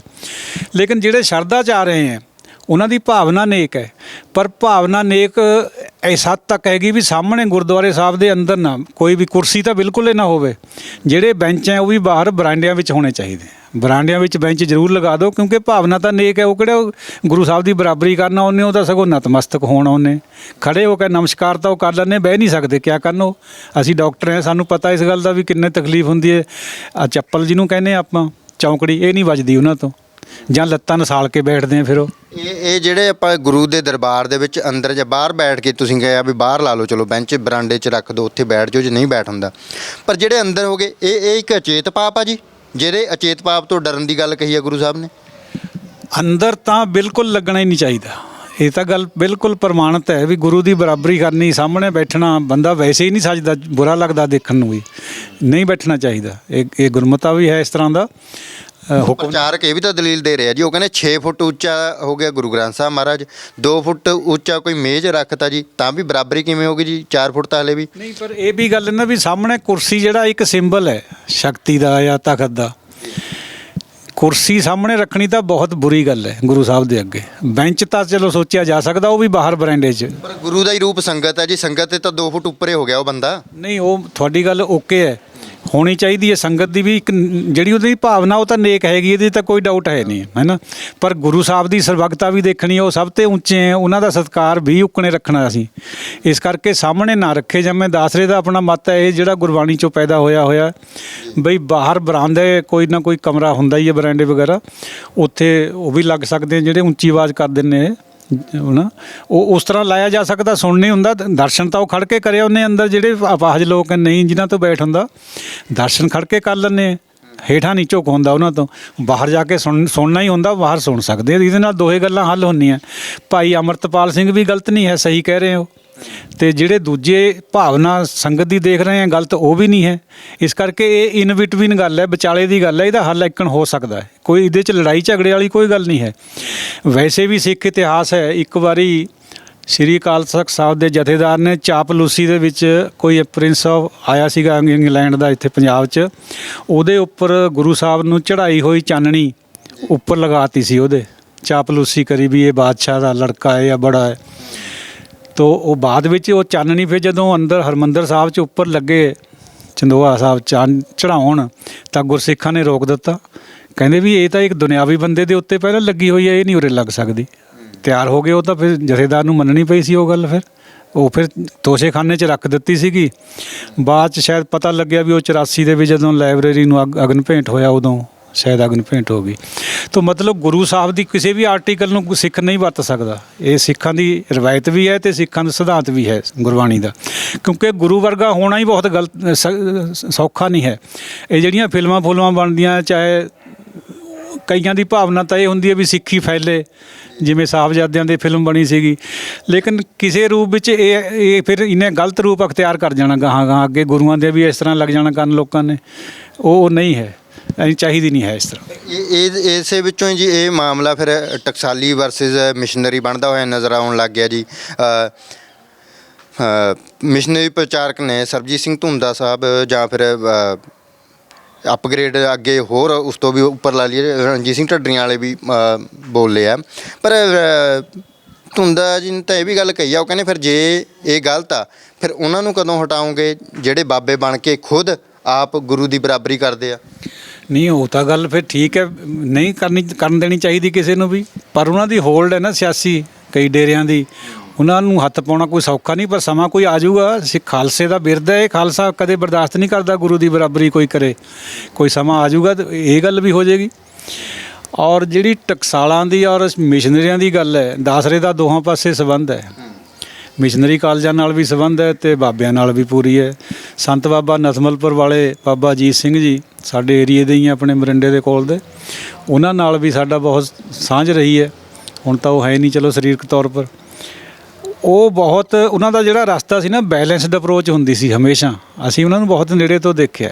ਜਦ ਵੀ ਕੋਈ ਵਿਵਾਦ ਵਾਲੀ ਗੱਲ ਹੁੰਦੀ ਸੀ, ਉਹ ਵਿੱਚ ਦਾ ਮਾਰਗ ਗੁਰਮਤ ਦਾ ਖੋਜ ਕੇ ਦੱਸ ਦਿੰਦੇ ਸੀ ਲੋਕਾਂ ਨੂੰ ਵੀ ਆਹ ਇੱਕਣ ਕਰ ਲਓ ਭਾਈ। ਦੋਹਾਂ ਪਾਸੇ ਕਿਤੇ ਨਾ ਕਿਤੇ ਕੁਛ ਨਾ ਕੁਛ ਤਾਂ ਹੁੰਦਾ ਹੈ ਗੜਬੜ। ਹੁਣ ਦੇਖੋ, ਇੱਕ ਸਿਧਾਂਤ ਹੈ, ਬ੍ਰਹਮ ਗਿਆਨੀ ਆਪ ਪਰਮੇਸ਼ਰ, ਸੁਖਮਨੀ ਸਾਹਿਬ ਦਾ ਵਚਨ ਹੈ। ਨਾਨਕ ਬ੍ਰਹਮ ਗਿਆਨੀ ਆਪ ਪਰਮੇਸ਼ਰ, ਬ੍ਰਹਮ ਗਿਆਨੀ ਕੋ ਖੋਜੈ ਮਹੇਸ਼ਰ, ਜਾਂ ਇਸ ਤਰ੍ਹਾਂ ਦੀਆਂ ਤੁਕਾਂ ਹੋਰ ਵੀ ਹੈ। ਬ੍ਰਹਮ ਗਿਆਨੀ ਆਪ ਨਿਰੰਕਾਰ, ਬ੍ਰਹਮ ਗਿਆਨੀ ਸਭ ਸ੍ਰਿਸ਼ਟ ਕਾ ਕਰਤਾ, ਇਸ ਤਰ੍ਹਾਂ ਦੀਆਂ। ਮਿਸ਼ਨਰੀ ਭਰਾ ਇਹ ਕਹਿੰਦੇ ਹੈ ਵੀ ਰੱਬੇ ਬ੍ਰਹਮ ਗਿਆਨੀ ਹੋ ਸਕਦਾ ਹੈ, ਸਾਰੀ ਸ੍ਰਿਸ਼ਟੀ ਦਾ ਕਰਤਾ ਸੰਤ ਜਾਂ ਕੋਈ ਬ੍ਰਹਮ ਗਿਆਨੀ ਨਹੀਂ ਹੋ ਸਕਦਾ। ਬ੍ਰਹਮ ਗਿਆਨੀ ਜਿਹੜਾ ਤੁਕ ਦੇ ਵਿੱਚ ਸ਼ਬਦ ਵੀ ਆਇਆ ਜਾਂ ਸੰਤ ਆਇਆ, ਉਹ ਅਕਾਲ ਪੁਰਖ ਵਾਹਿਗੁਰੂ ਲਈ ਆਇਆ, ਮਨੁੱਖ ਲਈ ਨਹੀਂ ਆਇਆ। ਉਹਨਾਂ ਦੀ ਆਪਣੀ ਜਗ੍ਹਾ ਇੱਕ ਦਲੀਲ ਹੈ, ਲੇਕਿਨ ਇਹ ਗੱਲ ਜਦੋਂ ਆਪਾਂ ਗੁਰਬਾਣੀ ਨੂੰ ਟੋਟੈਲਿਟੀ 'ਚ ਲਵਾਂਗੇ ਫਿਰ ਇਹ ਗੱਲ ਠੀਕ ਨਹੀਂ ਹੈ। ਕਿਵੇਂ? ਸੁਖਮਨੀ ਸਾਹਿਬ ਦੀਆਂ ਤੁਕਾਂ ਆਏ, ਤਾਂ ਸੁਖਮਨੀ ਸਾਹਿਬ ਦੇ ਵਿੱਚ ਜਦੋਂ ਆਪਾਂ ਵਿਚਾਰਾਂਗੇ ਗੱਲ ਨੂੰ, ਬ੍ਰਹਮ ਗਿਆਨੀ ਸੇ ਜਨ ਭਏ ਨਾਨਕ ਜਿਨ ਪ੍ਰਭ ਆਪ ਕਰੇ, ਉਹ ਬੰਦੇ ਬ੍ਰਹਮ ਗਿਆਨੀ ਬਣਦੇ ਆ ਜਿਨ੍ਹਾਂ ਨੂੰ ਪ੍ਰਭੂ ਆਪ ਬਣਾਉਂਦਾ ਹੈ। ਅਤੇ ਪ੍ਰਭੂ ਕਿਵੇਂ ਹੋ ਗਿਆ ਫਿਰ ਬ੍ਰਹਮ ਗਿਆਨੀ? ਸੋਚਣ ਵਾਲੀ ਗੱਲ ਨਹੀਂ ਹੈ। ब्रह्म ज्ञानी एक ऊपर आस, नानक ब्रह्म ज्ञानी का नहीं विनाश। ब्रह्म ज्ञानी की एक पर आस होंदी है रब पर, रब की जे रब है ब्रह्म ज्ञानी, तो फिर ब्रह्म ज्ञानी रब की की पर आस है अगे? होर कौन है रब फिर? है ना, एक डूंघाई च जाण दी गल है सारी। वो ਜਿੰਨਾ ਚਿਰ ਅਸੀਂ ਨਹੀਂ ਜਾਂਦੇ ਬਾਹਰ ਤੋਂ ਪਕੜਦੇ ਹਾਂ ਗੁਰਬਾਣੀ ਨੂੰ, ਟੋਟੈਲਿਟੀ ਸਾਡੇ ਪੱਲੇ ਨਹੀਂ ਹੈ। ਸਮੁੱਚਾ ਸਾਰਾ ਗੁਰੂ ਗ੍ਰੰਥ ਸਾਹਿਬ ਸਾਹਮਣੇ ਹੋਣਾ ਚਾਹੀਦਾ ਦਿਮਾਗ ਦੇ ਵਿੱਚ, ਤਾਂ ਗੱਲ ਸਮਝ ਆਉਂਦੀ ਹੈ ਗੁਰਬਾਣੀ ਦੀ। ਨਹੀਂ ਤਾਂ ਉਹ ਹਵਾ 'ਚ ਤਲਵਾਰਾਂ ਮਾਰਨ ਵਾਲੀ ਗੱਲ ਹੈ। ਇੱਕ ਸ਼ਬਦ ਨੂੰ ਪੜ੍ਹ ਕੇ ਉਹਦੇ ਅਰਥ ਕਰ ਦੇਣੇ, ਇਹ ਗੁਰਮਤਿ ਏਕਣ ਨਹੀਂ, ਗੁਰਬਾਣੀ ਨਹੀਂ ਏਕਣ ਹੈ। ਗੁਰਬਾਣੀ ਤਾਂ ਜਦ ਸਾਰਾ ਸਮੁੱਚਾ ਸਾਹਮਣੇ ਉਹਨਾਂ ਦਾ ਭਾਵ ਰੱਖੋਗੇ ਨਾ ਸ਼ਬਦਾਂ ਦਾ, ਫੇਰ ਸਮਝ ਆਉਂਦੀ ਹੈ। ਇਹ ਇੱਕ ਹੋਰ ਜਗ੍ਹਾ ਆਉਂਦੀ ਹੈ ਸਾਧ ਸੰਗਤ ਜੀ, ਉਹ ਗੁਰਬਾਣੀ 'ਚ ਤੁਕ, ਇਸ ਯੁੱਗ ਮੈਂ ਕੋ ਵਿਰਲਾ ਬ੍ਰਹਮ ਗਿਆਨੀ ਜੇ ਹਉਮੈ ਮੇਟ ਸਮਾਏ। ਇਸ ਯੁੱਗ ਮੈਂ ਕੋ ਵਿਰਲਾ ਬ੍ਰਹਮ ਗਿਆਨੀ ਜੇ ਹਉਮੈ ਮੇਟ ਸਮਾਏ। ਵਿਰਲਾ ਕੋਈ ਬ੍ਰਹਮ ਗਿਆਨੀ ਹੈ, ਰੱਬ ਤਾਂ ਵਿਰਲਾ ਨਹੀਂ ਹੈ, ਉਹ ਤਾਂ ਇੱਕੋ ਇੱਕ ਹੈ, ਉਹ ਤਾਂ ਦੂਜਾ ਹੈ ਹੀ ਨਹੀਂ ਕੋਈ ਹੋਰ। ਤੇ ਤਾਂ ਲੱਖਾਂ 'ਚੋਂ ਹੁੰਦਾ ਕੋਈ, ਤਾਂ ਬਹੁਤਿਆਂ 'ਚੋਂ ਇੱਕ ਹੁੰਦਾ ਹੈ। ਤਾਂ ਉਹ ਰੱਬ ਕਿਵੇਂ ਹੋਇਆ ਫਿਰ? ਰੱਬ ਤਾਂ ਹੈ ਉਹ ਇਕੱਲਾ ਹੀ ਹੈ, ਉਹ ਤਾਂ ਬਹੁਤਿਆਂ 'ਚੋਂ ਇੱਕ ਨਹੀਂ ਹੈ, ਉਹ ਤਾਂ ਹੈ ਹੀ ਉਹ ਹੈ। ਉਹਦੀ ਤਾਂ ਹੋਂਦ ਸਵੀਕਾਰ ਹੈ ਸਭ ਨੂੰ। ਹੋਰ ਵੀ ਹੈ ਐਸੇ ਕਈ ਤੁਕਾਂ ਹੈ। ਨਾਨਕ ਇਸ ਤਰ੍ਹਾਂ ਦੀ ਤੁਕ ਆਉਂਦੀ ਹੈ ਸਿੱਧ ਗੋਸ਼ਟ ਵਿੱਚ। ਹੈ ਇਸ ਤਰ੍ਹਾਂ ਦੀ, ਪਰ ਮੈਂ ਇੱਕ ਗੱਲ ਇਹ ਵੀ ਤਾਂ ਹੈਗੀ ਹੈ ਜੀ, ਉਹ ਕਹਿੰਦੇ ਵੀ ਭਾਈ ਧੁੰਦਾ ਜੀ ਕਹਿ ਰਹੇ ਸੀਗੇ ਇੱਕ ਆਡੀਓ ਦੇ ਵਿੱਚ ਵੀ ਹੁਣੇ ਸੰਤ ਕਿਸ ਤਰ੍ਹਾਂ ਪੈਦਾ ਹੋਣ ਲੱਗ ਗਏ। ਸੰਤ ਤਾਂ ਪਹਿਲਾਂ ਜੇ ਆਪਾਂ ਗੁਰੂ ਕਾਲ ਦੇ ਸਮੇਂ ਦੇਖੇ ਜੀ, ਕਿਸੇ ਦੇ ਨਾਂ ਨਾਲ ਸੰਤ ਨਹੀਂ ਲੱਗਿਆ ਹੋਇਆ। ਭਾਈ ਸ਼ਬਦ ਦੀ ਵਰਤੋਂ ਹੁੰਦੀ ਸੀ, ਬਾਬਾ ਸ਼ਬਦ ਦੀ ਵਰਤੋਂ ਹੁੰਦੀ ਸੀ। ਹੁਣ ਸੰਤ ਸ਼ਬਦ ਕਿਸ ਤਰ੍ਹਾਂ ਫਿਰ ਲੱਗਣ ਲੱਗ ਗਏ? ਨਹੀਂ, ਗੁਰੂ ਸਾਹਿਬਾਨਾਂ ਨੇ ਨਹੀਂ ਲਾ ਦੇਣਾ ਸੀਗਾ ਜੀ, ਜਿਹੜੇ ਚੰਗੇ ਲੋਕ ਸੀਗੇ ਉਹਨਾਂ ਦੇ ਨਾਲ ਨਾਲ ਸੰਤ। ਸੁਣੋ, ਉਹ ਤੁਕ ਵੀ ਯਾਦ ਆ ਗਈ। ਜੋ ਜਨ ਨਾਮ ਨਿਰੰਜਨ ਰਾਤਾ, ਨਾਨਕ ਸੋਈ ਪੁਰਖ ਵਿਧਾਤਾ। ਇਹ ਪੜ੍ਹਿਆ ਲਿਖਿਆ ਖਾਤਰ ਹੈ, ਜਿਹੜੇ ਵਿਚਾਰ ਕਰਨੀ ਸਿੱਖ ਸਕਦੇ ਆ, ਜਾਣ ਸਕਦੇ ਆ। ਜਿਨ੍ਹਾਂ ਜਦੋਂ ਤੱਕ ਨਹੀਂ ਕਰੀ, ਉਹਨਾਂ ਨੇ ਟੋਟੈਲਿਟੀ 'ਚ ਨਹੀਂ ਗਏ, ਉਦੋਂ ਤੱਕ ਵਿਚਾਰਾਂ ਆਈਆਂ ਜੇ ਆਉਂਦੀਆਂ ਵੀ ਬ੍ਰਹਮ ਗਿਆਨੀ ਪਰਮੇਸ਼ਰ ਹੀ ਹੋ ਸਕਦਾ, ਹੋਰ ਤਾਂ ਕੋਈ ਹੋ ਨਹੀਂ ਸਕਦਾ। ਉਹ ਕਿੱਕਣ ਸ੍ਰਿਸ਼ਟੀ ਦਾ ਕਰਤਾ ਹੋ ਜੂ, ਉਹ ਕਿੱਕਣ ਪੂਰਨ ਪੁਰਖ ਵਿਧਾਤਾ ਹੋ ਜੂ। ਲੇਕਿਨ ਆ ਦੇਖੋ ਸਿੱਧ ਗੋਸ਼ਟ ਵਿੱਚ ਹੈ, ਜੋ ਜਨ ਨਾਮ ਨਿਰੰਜਨ ਰਾਤਾ, ਜਿਹੜਾ ਨਿਰੰਜਨ ਦੇ ਨਾਮ ਨਾਲ ਜੁੜ ਗਿਆ, ਜਿਹਦੇ ਅੰਦਰ ਨਾਮ ਪੈਦਾ ਹੋ ਗਿਆ, ਉਹ ਹੀ ਪੁਰਖ ਵਿਧਾਤਾ ਹੈ। ਪੁਰਖ ਵਿਧਾਤਾ ਕੌਣ ਹੁੰਦਾ? ਪਰਮਾਤਮਾ। ਹੁਣ ਇਹਨਾਂ ਦਾ ਮਤਲਬ ਫਿਰ ਕਿਆ ਹੈ? ਇਹ ਜਿਹੜੇ ਸੰਤ ਲੋਕ ਹੈ ਜਾਂ ਬ੍ਰਹਮ ਗਿਆਨੀ ਲੋਕ ਹੈ, ਇਹ ਰੱਬ ਏਕਣ ਨਹੀਂ ਹੈ ਜਿਵੇਂ ਆਪਾਂ ਸਮਝਦੇ ਹਾਂ। ਇਹ ਰੱਬ ਦਾ ਰੂਪ ਹੈ, ਪ੍ਰਤੀਰੂਪ ਹੈ। ਇਹ ਰੱਬ ਦੀ ਐਮਬੋਡੀਮੈਂਟ ਹੈ, ਰੱਬ ਵਰਗੇ ਹੈ। ਜੋ ਗੁਣ ਰੱਬ ਵਿੱਚ ਹੈ, ਨਿਰਭਉ ਨਿਰੰਕਾਰ, ਸਾਰੇ ਜਿੰਨੇ ਵੀ ਹੈ, ਅਜੂਨੀ ਹੈ, ਅਜਨਮਾ ਹੈ, ਉਹ ਸਾਰੇ ਇਹਨਾਂ ਵਿੱਚ ਹੁੰਨੇ। ਤਾਂ ਕਰਕੇ ਗੁਰੂ ਨਾਨਕ ਜੋਤ ਰੂਪ ਹਰ ਆਪ ਗੁਰੂ ਨਾਨਕ ਕਹਾਇਓ। ਗੁਰੂ ਨਾਨਕ ਸਾਹਿਬ ਜੋਤ ਰੂਪ ਹੈ ਉਹਦੀ। ਤੋ ਇਹ ਇੱਕ ਨੋਬਲ ਸਿਧਾਂਤ ਹੈ ਗੁਰਬਾਣੀ ਦਾ ਜਾਂ ਗੁਰਮਤ ਦਾ। ਜੇ ਕੋਈ ਸਮਝੇ ਵੀ ਜਿੰਨੀ ਵੀ ਕ੍ਰੀਏਸ਼ਨ ਹੈ ਦੁਨੀਆ ਦੀ, ਚੰਦ ਸੂਰਜ ਧਰਤੀਆਂ, ਮਨੁੱਖ, ਪਸ਼ੂ ਪੰਛੀ, ਪੌਣ, ਸਾਰਾ ਕੁਛ, ਅਗਨੀ ਵਗੈਰਾ, ਇਨਕਲੂਡਿੰਗ ਦੇਵੀ ਦੇਵਤੇ, ਅਵਤਾਰ, ਸਭ ਜਿੰਨੀ ਵੀ ਕ੍ਰੀਏਸ਼ਨ ਹੈ, ਇਹਨਾਂ ਨੂੰ ਪਰਮਾਤਮਾ ਇਹਨਾਂ ਦੇ ਰੂਪ 'ਚ ਆਪਾਂ ਕਲਪਿਤ ਕਰ ਸਕਦੇ ਹਾਂ ਔਰ ਉਹਨੂੰ ਧਿਆ ਸਕਦੇ ਹਾਂ। ਲੇਕਿਨ ਇਹਨਾਂ ਨੂੰ ਰੱਬ ਨਹੀਂ ਕਿਹਾ ਜਾ ਸਕਦਾ। ਇਹ ਨੁਕਤਾ ਬਹੁਤ ਗਹਿਰਾ ਹੈ। ਜੇ ਵਿਦਵਾਨਾਂ ਦੀ ਸਮਝ ਆ ਜਾਏ ਤਾਂ ਬਾਕੀਆਂ ਦੇ ਤਾਂ ਬਾਅਦ 'ਚ ਆਊਗਾ। ਫਿਰ ਦੇਖੋ ਕਿਵੇਂ ਆਪਾਂ ਕਹਿ ਦਿੰਦੇ ਹਾਂ ਜੀ ਵੀ ਗੁਰਬਾਣੀ 'ਚ ਜ਼ਿਕਰ ਆਉਂਦਾ ਵੀ ਭੰਨ ਮਥਰਾ ਕਛ ਭੇਤ ਨਹੀਂ, ਭੇਦ ਨਹੀਂ, ਗੁਰੂ ਅਰਜਨ ਪ੍ਰਤੱਖ ਹਰ। ਗੱਲ ਤਾਂ ਦੇਖਣ ਨੂੰ ਤਾਂ ਇਹ ਲੱਗਦਾ ਵੀ ਗੁਰੂ ਅਰਜਨ ਜੀ ਪ੍ਰਤੱਖ ਹਰ ਹੈ, ਪਰ ਜਦ ਟੋਟੈਲਿਟੀ ਸਾਹਮਣੇ ਰੱਖਾਂਗੇ ਸਾਰੀ ਗੁਰਬਾਣੀ ਦੀ, ਫਿਰ ਸਮਝ ਆ ਜਾਊਗੀ ਵੀ ਇਹਦਾ ਮਤਲਬ ਹੈ ਵੀ ਗੁਰੂ ਅਰਜਨ ਜੀ ਪਰਮਾਤਮਾ ਦਾ ਪ੍ਰਤੱਖ ਰੂਪ ਹੈ। ਪਰਮਾਤਮਾ ਤਾਂ ਦੂਜਾ ਹੋ ਹੀ ਨਹੀਂ ਸਕਦਾ। ਤਿਸੈ ਸ਼ਰੀਕ ਨਾ ਦਿਸੈ ਕੋਈ, ਨਾ ਉਹਨੇ ਆਪਣੇ ਵਰਗਾ ਕੋਈ ਬਣਾਇਆ ਹੈ। ਉਹ ਤਾਂ ਆਦ ਤੋਂ ਵੀ ਪਹਿਲਾਂ ਹੀ ਹੈ। ਜੇ ਕਿਤੇ ਜਦ ਚੰਦ ਸੂਰਜ ਬਣੇ ਹੈ, ਸਮਾਂ ਚੰਦ ਸੂਰਜ ਨਾਲ ਬਣਿਆ, ਉਸ ਤੋਂ ਵੀ ਪਹਿਲਾਂ ਦਾ ਉਹ ਤਾਂ ਜਿੰਨੇ ਪੈਗੰਬਰ ਗੁਰੂ ਸਾਹਿਬਾਨ ਜਾਂ ਭਗਤ ਸਾਹਿਬਾਨ, ਇਹ ਤਾਂ 5-7 ਹਜ਼ਾਰ ਸਾਲ ਦੇ ਅਰਸੇ 'ਚ ਹੋਏ ਸਾਰੇ। ਇਹ ਅਕਾਲ ਪੁਰਖ ਨਹੀਂ ਹੈ, ਅਕਾਲ ਪੁਰਖ ਦਾ ਰੂਪ ਨੇ। ਅਕਾਲ ਪੁਰਖ ਦਾ ਰੂਪ ਹੈ। ਗੁਰੂ ਦਸ਼ਮੇਸ਼ ਜੀ ਨੇ ਤਾਂ ਫਿਰ ਇਹ ਗੱਲ ਨੂੰ ਬਿਲਕੁਲ ਹੀ ਕਲੀਅਰ ਕਰ ਦਿੱਤਾ ਹੋਇਆ, ਜੋ ਹਮਕੋ ਪਰਮੇਸ਼ਰ ਉਚਰੈ ਤੇ ਸਭ ਨਰਕ ਕੁੰਡ ਮੈਂ ਪਰੈ। ਵੀ ਜਿਹੜੇ ਸਾਨੂੰ ਪਰਮੇਸ਼ਰ ਕਹੋਗੇ ਨਰਕਾਂ ਦੇ ਕੁੰਡ ਵਿੱਚ ਜਾਣਗੇ। ਉਹ ਗੁਰਬਾਣੀ ਦੀ ਗੱਲ ਹੈ, ਵੀ ਦਸਮ ਗ੍ਰੰਥ ਦੀ ਬਾਣੀ ਹੈ। ਮੈਂ ਹੋ ਪਰਮ ਪੁਰਖ ਕੋ ਦਾਸਾ, ਦੇਖਣ ਆਇਓ ਜਗਤ ਤਮਾਸ਼ਾ। ਗੁਰੂ ਸਾਹਿਬਾਨਾਂ ਨੇ ਆਪਣੇ ਆਪ ਨੂੰ ਉਹਦਾ ਦਾਸ ਵੀ ਕਿਹਾ, ਨੀਚ ਵੀ ਕਿਹਾ, ਨਮਕ ਹਰਾਮੀ ਵੀ ਕਿਹਾ, ਲੂਣ ਹਰਾਮੀ ਕਿਹਾ। ਬਹੁਤ ਨੀਵੇਂ ਐਪੀਥੈਟ ਯਾਨੀ ਵਿਸ਼ੇਸ਼ਣ ਲਾ ਕੇ ਆਪਣੇ ਆਪ ਨੂੰ ਪੇਸ਼ ਕਰਿਆ। ਭਗਤਾਂ ਨੇ ਵੀ ਇੱਕ ਨਹੀਂ ਕਰਿਆ, ਜੁਆਰੀਆ ਤੱਕ ਵੀ ਕਿਹਾ ਆਪਣੇ ਆਪ ਨੂੰ, ਪਰ ਘਰ ਜੋਹੰਦਾ ਵੀ ਕਿਹਾ। ਤੋ ਉਹ ਗੱਲ ਇਸ ਤਰ੍ਹਾਂ ਦੀ ਹੈ ਵੀ ਜਿਹੜਾ ਕੋਈ ਵੀ ਮਨੁੱਖ ਹੈ ਜਿਹੜਾ ਉੱਚੀ ਅਵਸਥਾ 'ਚ ਪਹੁੰਚ ਜਾਂਦਾ, ਜਿਹਨੂੰ ਨਾਮ ਬਖਸ਼ ਦੇਵੇ ਗੁਰੂ ਜਾਂ ਪਰਮਾਤਮਾ, ਉਹ ਪਰਮਾਤਮਾ ਵਰਗਾ ਹੋ ਜਾਂਦਾ ਹੈ। ਪਰਮਾਤਮਾ ਨਹੀਂ ਹੋ ਸਕਦਾ ਕੋਈ ਵੀ, ਉਹ ਤਾਂ ਉਹੀ ਹੈ। ਸਾਰੀ ਗੁਰਬਾਣੀ 'ਚ ਸਾਰੇ ਭਗਤਾਂ ਨੇ, ਸਾਰੇ ਗੁਰੂ ਸਾਹਿਬਾਨਾਂ ਨੇ ਘੜੀ ਬਾਤ ਤੂੰ ਹੀ ਉਹਨੂੰ ਤਾਂ ਗਾਇਆ, ਉਹਨੂੰ ਵਡਿਆਇਆ, ਉਸ ਨੂੰ ਧਿਆਇਆ। ਪਰ ਹੁਣ ਕਹਿੰਦੇ ਮੈਂ ਹੀ ਸਾਡੇ ਸੰਪਰਦਾਵਾਂ ਵਾਲੇ ਕਹਿੰਦੇ ਅਸੀਂ ਠੀਕ, ਮੈਂ ਠੀਕ, ਉਹ ਠੀਕ। ਇਹ ਜਿਹੜੀ ਡੇਰੇਦਾਰੀ ਹੈ, ਇਹਨਾਂ ਨੇ ਬੜੀ ਢਾਲ ਲਾਈ ਹੈ ਸਿੱਖ ਧਰਮ ਨੂੰ। ਭਾਵੇਂ ਸਿੱਖ ਸਮਝਣ ਜਾਂ ਨਾ ਸਮਝਣ, ਕਿਉਂਕਿ ਲੋਕ ਇਹਨਾਂ ਨਾਲ ਵੀ ਬਹੁਤ ਜੁੜੇ ਹੋਏ ਆ। ਡੇਰੇਦਾਰ ਹਮੇਸ਼ਾ ਆਪਣੇ ਨਾਲ ਜੋੜਦਾ ਬੰਦਿਆਂ ਨੂੰ, ਕਿਸੇ ਵਿੰਗੇ ਟੇਢੇ ਤਰੀਕੇ ਨਾਲ ਘੁਮਾ ਫਿਰਾ ਕੇ ਆਪਣੇ ਵੱਲ ਲਿਆਉਂਦਾ। ਉਹ ਜਿਵੇਂ ਕਬੀਰ ਗੁਰੂ ਗੋਬਿੰਦ ਦੋਨੋਂ ਖੜੇ, ਕਾਂ ਕਹਿ ਲਾਗੋਂ ਪਾਏ, ਹਉ ਬਲਿਹਾਰੀ ਗੁਰ ਆਪਣੇ ਜਿਨ ਗੋਬਿੰਦ ਦਿਓ ਮਿਲਾਏ। ਇਹ ਕਬੀਰ ਜੀ ਦੇ ਨਾਂ ਹੇਠ ਕਿਸੇ ਡੇਰਿਆਂ ਦੁਆਰਾ ਪ੍ਰਚਾਰ ਤੁਕ ਕਰੀ ਜਾਂਦੀ ਹੈ। ਹਾਲਾਂਕਿ ਗੁਰਬਾਣੀ 'ਚ ਇਹ ਤੁਕ ਹੈ ਨਹੀਂ, ਬਾਹਰ ਬਹੁਤ ਸਾਰਾ ਕੁਝ ਪਿਆ ਉਹਦੇ 'ਚੋਂ ਲਈ ਹੋਈ ਹੈ।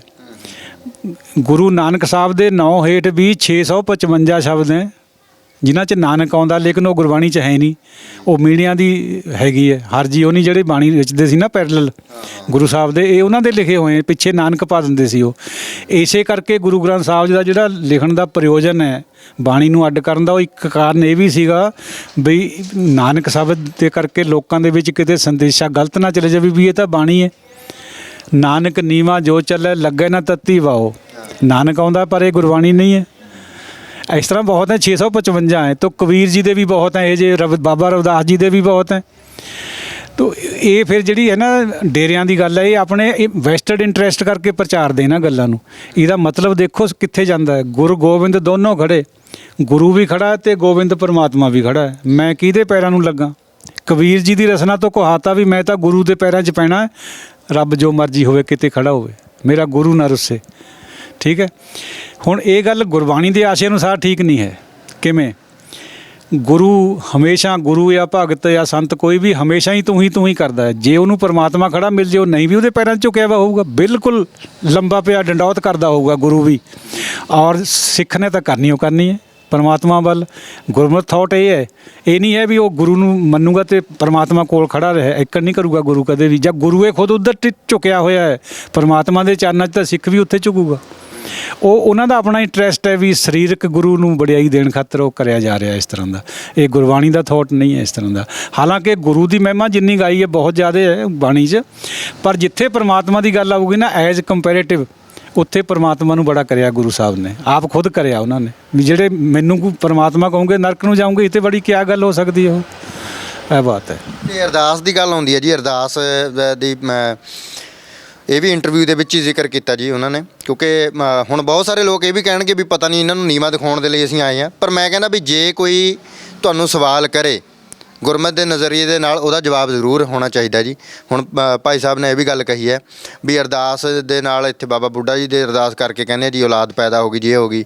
ਫਿਰ ਕਹਿੰਦੇ ਬੀਬੀ ਨਾਨਕੀ ਜੀ ਨੂੰ ਕਿੱਥੇ ਰੱਖੋਗੇ ਤੁਸੀਂ, ਉਹਨਾਂ ਦੀ ਤਾਂ ਔਲਾਦ ਨਹੀਂ ਹੋਈ। ਗੁਰਮਤਿ ਦਾ ਨਜ਼ਰੀਆ ਸਮਝਣ ਖਾਤਰ ਬੰਦੇ ਨੂੰ ਪਹਿਲੀ ਗੱਲ ਤਾਂ ਹਉਮੈ ਟੁੱਟੀ ਵੀ ਹੋਣੀ ਚਾਹੀਦੀ ਹੈ। ਉਸ ਤੋਂ ਬਿਨਾਂ ਗੁਰਮਤਿ ਸਮਝ ਨਹੀਂ ਆ ਸਕਦੀ ਹੈ, ਨਾ ਗੁਰਬਾਣੀ ਦੀ ਸਮਝ ਆਉਣੀ ਹੈ। ਪਿਆ ਕੋਈ ਕਹੀ ਜਾਵੇ, ਹਉਮੈ ਦੇ ਉੱਪਰ ਜਿੰਨਾ ਚਿਰ ਸੱਟ ਨਹੀਂ ਨਾ ਵੱਜਦੀ, ਬੰਦੇ ਨੂੰ ਗੁਰਬਾਣੀ ਦੀ ਸਮਝ ਨਹੀਂ ਆਉਂਦੀ, ਨਾ ਗੁਰਮਤਿ ਦੀ ਆਉਂਦੀ ਹੈ। ਦੇਖੋ ਇਹਦੇ 'ਚ ਦੋ ਗੱਲਾਂ ਹੈ।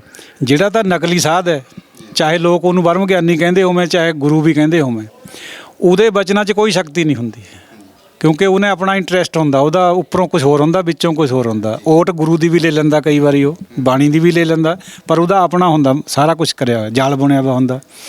ਜਿਹੜਾ ਪੂਰਾ ਗੁਰੂ ਹੈ, ਜਿਹੜਾ ਯਾਨੀ ਚੌਥੇ ਪਦ ਵਾਲਾ ਹੈ ਜਾਂ ਪਰਮ ਪਦ ਵਾਲਾ ਸੰਤ ਹੈ, ਜਿਵੇਂ ਬਾਬਾ ਜੀ ਨਤਮਲਪੁਰ ਵਾਲੇ ਸੀਗੇ, ਜਾਂ ਬਾਬਾ ਜੀ ਮਸਤੂਆਣੇ ਵਾਲੇ ਸੀਗੇ, ਬਾਬਾ ਜਵਾਲਾ ਸਿੰਘ ਹਰਖੋਵਾਲ ਵਾਲੀਏ ਸੀਗੇ, ਹੋਰ ਵੀ ਕਈ ਹੋਏ ਮਹਾਂਪੁਰਸ਼, ਨਾਮ ਸਿੰਘ ਬਾਬਾ ਰਾਮਪੁਰ ਖੇੜੇ ਵਾਲੇ, ਜਿਹੜੀਆਂ ਆਈਆਂ ਜਾਂ ਰੂਹਾਂ ਹੁੰਦੀਆਂ ਜਿਹਦੇ ਅੰਦਰ ਨਾਮ ਚੱਲਦਾ ਹੁੰਦਾ, ਉਹਨਾਂ ਦਾ ਵਚਨ ਸੱਤ ਹੁੰਦਾ ਹਮੇਸ਼ਾ। ਜੋ ਵੀ ਉਹ ਮੂੰਹ 'ਤੇ ਕਹਿ ਦੇਣਗੇ ਉਹ ਪੂਰਾ ਕਰਨਾ ਪੈਂਦਾ, ਰੱਬ ਨੂੰ ਕਰਦਾ ਹੈ, ਕਿਉਂਕਿ ਉਹਨਾਂ ਦੀ ਵਡਿਆਈ ਉਹ ਇੰਨੀ ਹੈ ਵੀ ਜੋ ਜਨ ਨਾਮ ਨਿਰੰਜਨ ਰਾਤਾ, ਨਾਨਕ ਸੋਈ ਪੁਰਖ ਵਿਧਾਤਾ। ਉਹ ਤਾਂ ਰੱਬ ਵਰਗਾ ਹੁੰਦਾ, ਉਹਦਾ ਵਚਨ ਤਾਂ ਉਹਨੂੰ ਸੱਤ ਕਰਨਾ ਪੈਂਦਾ। ਇਹ ਗੱਲ ਪਹਿਲਾਂ ਵੀ ਆਈ ਇੱਕ ਦੋ ਕੁਆਟਰਾਂ ਤੋਂ, ਬਈ ਜਿਹੜਾ ਕਹਿੰਦੇ ਆ ਜੀ ਵੀ ਨਾਮਦੇਵ ਜੀ ਖਾਤਰ ਰੱਬ ਆਇਆ, ਦੇਰਾ ਘੁਮਾਇਆ ਬੂਹੇ ਦਾ ਮੂੰਹ, ਬੂਹਾ ਘੁਮਾਤਾ, ਜਾਂ ਕਬੀਰ ਜੀ ਨੂੰ ਹਾਥੀ ਦੇ ਪੈਰਾਂ 'ਚੋਂ ਛਡਾਇਆ, ਵੀ ਗੁਰੂ ਸਾਹਿਬ ਖਾਤਰ ਕਾਹਤੇ ਨਹੀਂ ਆਇਆ? ਜਾਂ ਸਿੱਖ ਜਦੋਂ ਆਰਿਆਂ ਨਾਲ ਚੀਰ ਹੋ ਰਹੇ ਸੀਗੇ, ਹਾਥੀਆਂ ਨਾਲ ਪਾੜੇ ਜਾ ਰਹੇ ਸੀ, ਦੇਗਾਂ 'ਚ ਵਾਲੇ ਖਾ ਰਹੇ ਸੀ, ਉਦੋਂ ਕਿਉਂ ਨਹੀਂ ਆਇਆ? ਇਹ ਸਵਾਲ ਅੱਗੇ ਵੀ ਆਇਆ ਹੋਇਆ। ਇਹਦਾ ਜਵਾਬ ਇਹ ਹੈ, ਭਾਈ ਗੁਰਦਾਸ ਜੀ ਨੇ ਦਿੱਤਾ ਹੈ ਆਪਣੀਆਂ 12 'ਚ। ਪੈਰੀਂ ਪੈ ਪਾ ਖਾਕ ਹੋਏ, ਗੁਰਸਿੱਖਾਂ ਵਿੱਚ ਵੱਡੀ ਸਮਾਈ, ਅਲੱਖ ਲਿਖਾਏ ਨਾ ਅਲੱਖ ਲਿਖਾਈ। ਭਾਈ ਗੁਰਦਾਸ ਜੀ ਫਰਮਾ ਰਹੇ ਆ ਵੀ ਗੁਰਸਿੱਖਾਂ 'ਚ ਇੰਨੀ ਸਮਾਈ ਹੈ, ਹਮੇਸ਼ਾ ਹੀ ਪੈਰਾਂ ਨੂੰ ਪੈਂਦੇ, ਨੀਵੇਂ ਹੁੰਨੇ, ਮਤਲਬ ਹੈ ਹਉਮੈ ਟੁੱਟਣ ਦੀ ਗੱਲ ਹੈ। ਵੀ ਇੰਨੀ ਸਮਾਈ ਹੈ, ਅਲੱਖ ਅੰਦਰ ਲਿਖਾਇਆ ਹੋਇਆ, ਪਰਮਾਤਮਾ ਅੰਦਰ ਪ੍ਰਗਟ ਕਰਿਆ ਹੋਇਆ, ਨਾਮ ਚੱਲ ਰਿਹਾ ਅੰਦਰ, ਸਪੌਂਟੇਨੀਅਸਲੀ ਚਸ਼ਮੇ ਦੀ ਤਰ੍ਹਾਂ। ਲੇਕਿਨ ਇਹ ਨਹੀਂ ਕਹਿ ਰਹੇ ਵੀ ਸਾਡੇ ਅੰਦਰ ਰੱਬ ਹੈ ਵੀ ਆ ਜਾਂ ਹੁਣ ਤੂੰ ਆ ਜਾ। ਉਹ ਕਹਿੰਦੇ ਅਸੀਂ ਤੇਰੇ ਹੁਕਮ ਵਿੱਚ ਤੇਰੇ ਭਾਣੇ 'ਚ ਅਸੀਂ। ਹੁਕਮ ਔਰ ਭਾਣਾ ਇੱਕ ਹੁੰਦਾ ਸੰਤਾਂ ਦਾ। ਲੋਕਾਂ ਦਾ ਹੁਕਮ ਤਾਂ ਮੰਨਣਾ ਪੈਂਦਾ, ਉਹ ਤਾਂ ਮਜਬੂਰੀ ਹੈ, ਚਾਹੇ ਹੱਸ ਕੇ ਮੰਨੋ ਚਾਹੇ ਮਜਬੂਰੀ 'ਚ ਮੰਨੋ। ਭਾਣਾ ਅਸੀਂ ਆਪਣਾ ਕਰਦੇ ਹਾਂ ਸਾਰੇ ਲੋਕ। ਹੁਕਮ ਔਰ ਭਾਣੇ 'ਚ ਇਹੀ ਅੰਤਰ ਹੈ। ਭਾਣਾ ਬਹੁਤ ਕਿਸਮਾਂ ਦਾ, ਪੰਡਤ ਦਾ ਵੀ ਭਾਣਾ ਜਿਹੜਾ ਮੜੀਆਂ ਮਸਾਣੀਆਂ ਦੀ ਪੂਜਾ ਹੋ ਰਹੀ ਹੈ, ਇਹ ਪੰਡਤ ਦਾ ਭਾਣਾ ਹੈ ਸਾਰਾ ਹੀ। ਅਤੇ ਜਿਹੜਾ ਭਾਣਾ ਬੰਦਾ ਆਪਣਾ ਕਰਦਾ, ਆਪਣੇ ਭਾਣੇ ਜੋ ਚੱਲੇ ਭਾਈ ਵਿਛੜ ਚੋਟਾਂ ਖਾਵੇ। ਭਾਣਾ ਔਰ ਹੁਕਮ ਇੱਕ ਹੋਣੇ ਚਾਹੀਦੇ, ਉਹ ਸੰਤ ਹੁੰਦਾ ਬੰਦਾ। ਹੁਕਮ ਤਾਂ ਮੰਨਣਾ ਪੈਂਦਾ, ਉਹ ਤਾਂ ਚਾਹੇ ਹੱਸ ਕੇ ਮੰਨ ਲਓ ਚਾਹੇ ਰੋ ਕੇ ਮੰਨੋ, ਹੈ ਨਾ। ਪਰ ਭਾਣਾ ਬੰਦਾ ਆਪਣਾ ਕਰਦਾ ਹੈ। ਹੁਣ ਦੇਖੋ ਗੁਰੂ ਤੇਗ ਬਹਾਦਰ ਮਹਾਰਾਜ, ਫਿਰ ਇੱਕ ਪਾਸੇ ਵੀ ਤਾਂ ਕਹਿੰਦੇ ਜੀ ਵੀ ਭਗਤ ਧੰਨੇ ਨੇ ਜੀ ਰੱਬ ਪਾ ਲਿਆ ਸੀ ਜੀ, ਕਹਿੰਦੇ ਫਿਰ ਉਹ ਤੇ ਭਾਣਾ ਨਹੀਂ ਜੀ ਮੰਨ ਹੋਇਆ ਪਰਮਾਤਮਾ ਦਾ। ਨਹੀਂ ਉਹ ਗੱਲ ਇਸ ਤਰ੍ਹਾਂ ਨਹੀਂ ਹੈ, ਉਹਦੀ ਵੀ ਬਾਤ 'ਚ ਆਉਂਦੀ ਹੈ ਗੱਲ। ਪਹਿਲਾਂ ਉਹਨੂੰ ਪੂਰੀ ਕਰਦੇ ਹਾਂ। ਗੁਰੂ ਤੇਗ ਬਹਾਦਰ ਮਹਾਰਾਜ ਚਾਂਦਨੀ ਚੌਕ 'ਚ ਸੀਸ ਦਿੱਤਾ, ਤੂੰ ਹੀ ਕਰਨ ਵਾਲੇ ਹੈ, ਖੁਦ ਪਰਮਾਤਮਾ ਰੂਪ ਹੈ। ਅਤੇ ਜਿਹੜੇ ਔਰੰਗਜ਼ੇਬ ਨੇ ਹੁਕਮ ਦਿੱਤਾ ਜਾਂ ਜਲਾਦ ਨੇ ਉਹਨਾਂ ਦਾ ਸਿਰ ਕਲਮ ਕਰਿਆ, ਉਹ ਕਿਹੜੇ ਉਹ ਤੋਂ ਬਾਹਰ ਸੀਗਾ? ਹੁਕਮ ਤਾਂ ਉਹਦਾ ਹੀ ਵਰਤ ਰਿਹਾ ਤਾ। ਸੂਬਾ ਸਰਹੰਦ ਵਿੱਚ ਵੀ ਉਹਦਾ ਹੀ ਹੁਕਮ ਵਰਤ ਰਿਹਾ ਸੀ, ਜਿੱਥੇ ਸਾਹਿਬਜ਼ਾਦਿਆਂ ਦੇ ਅੰਦਰ ਵੀ ਉਹੀ ਸੀਗਾ। ਉੱਥੇ ਫਰਕ ਭਾਣੇ ਦਾ ਸੀਗਾ।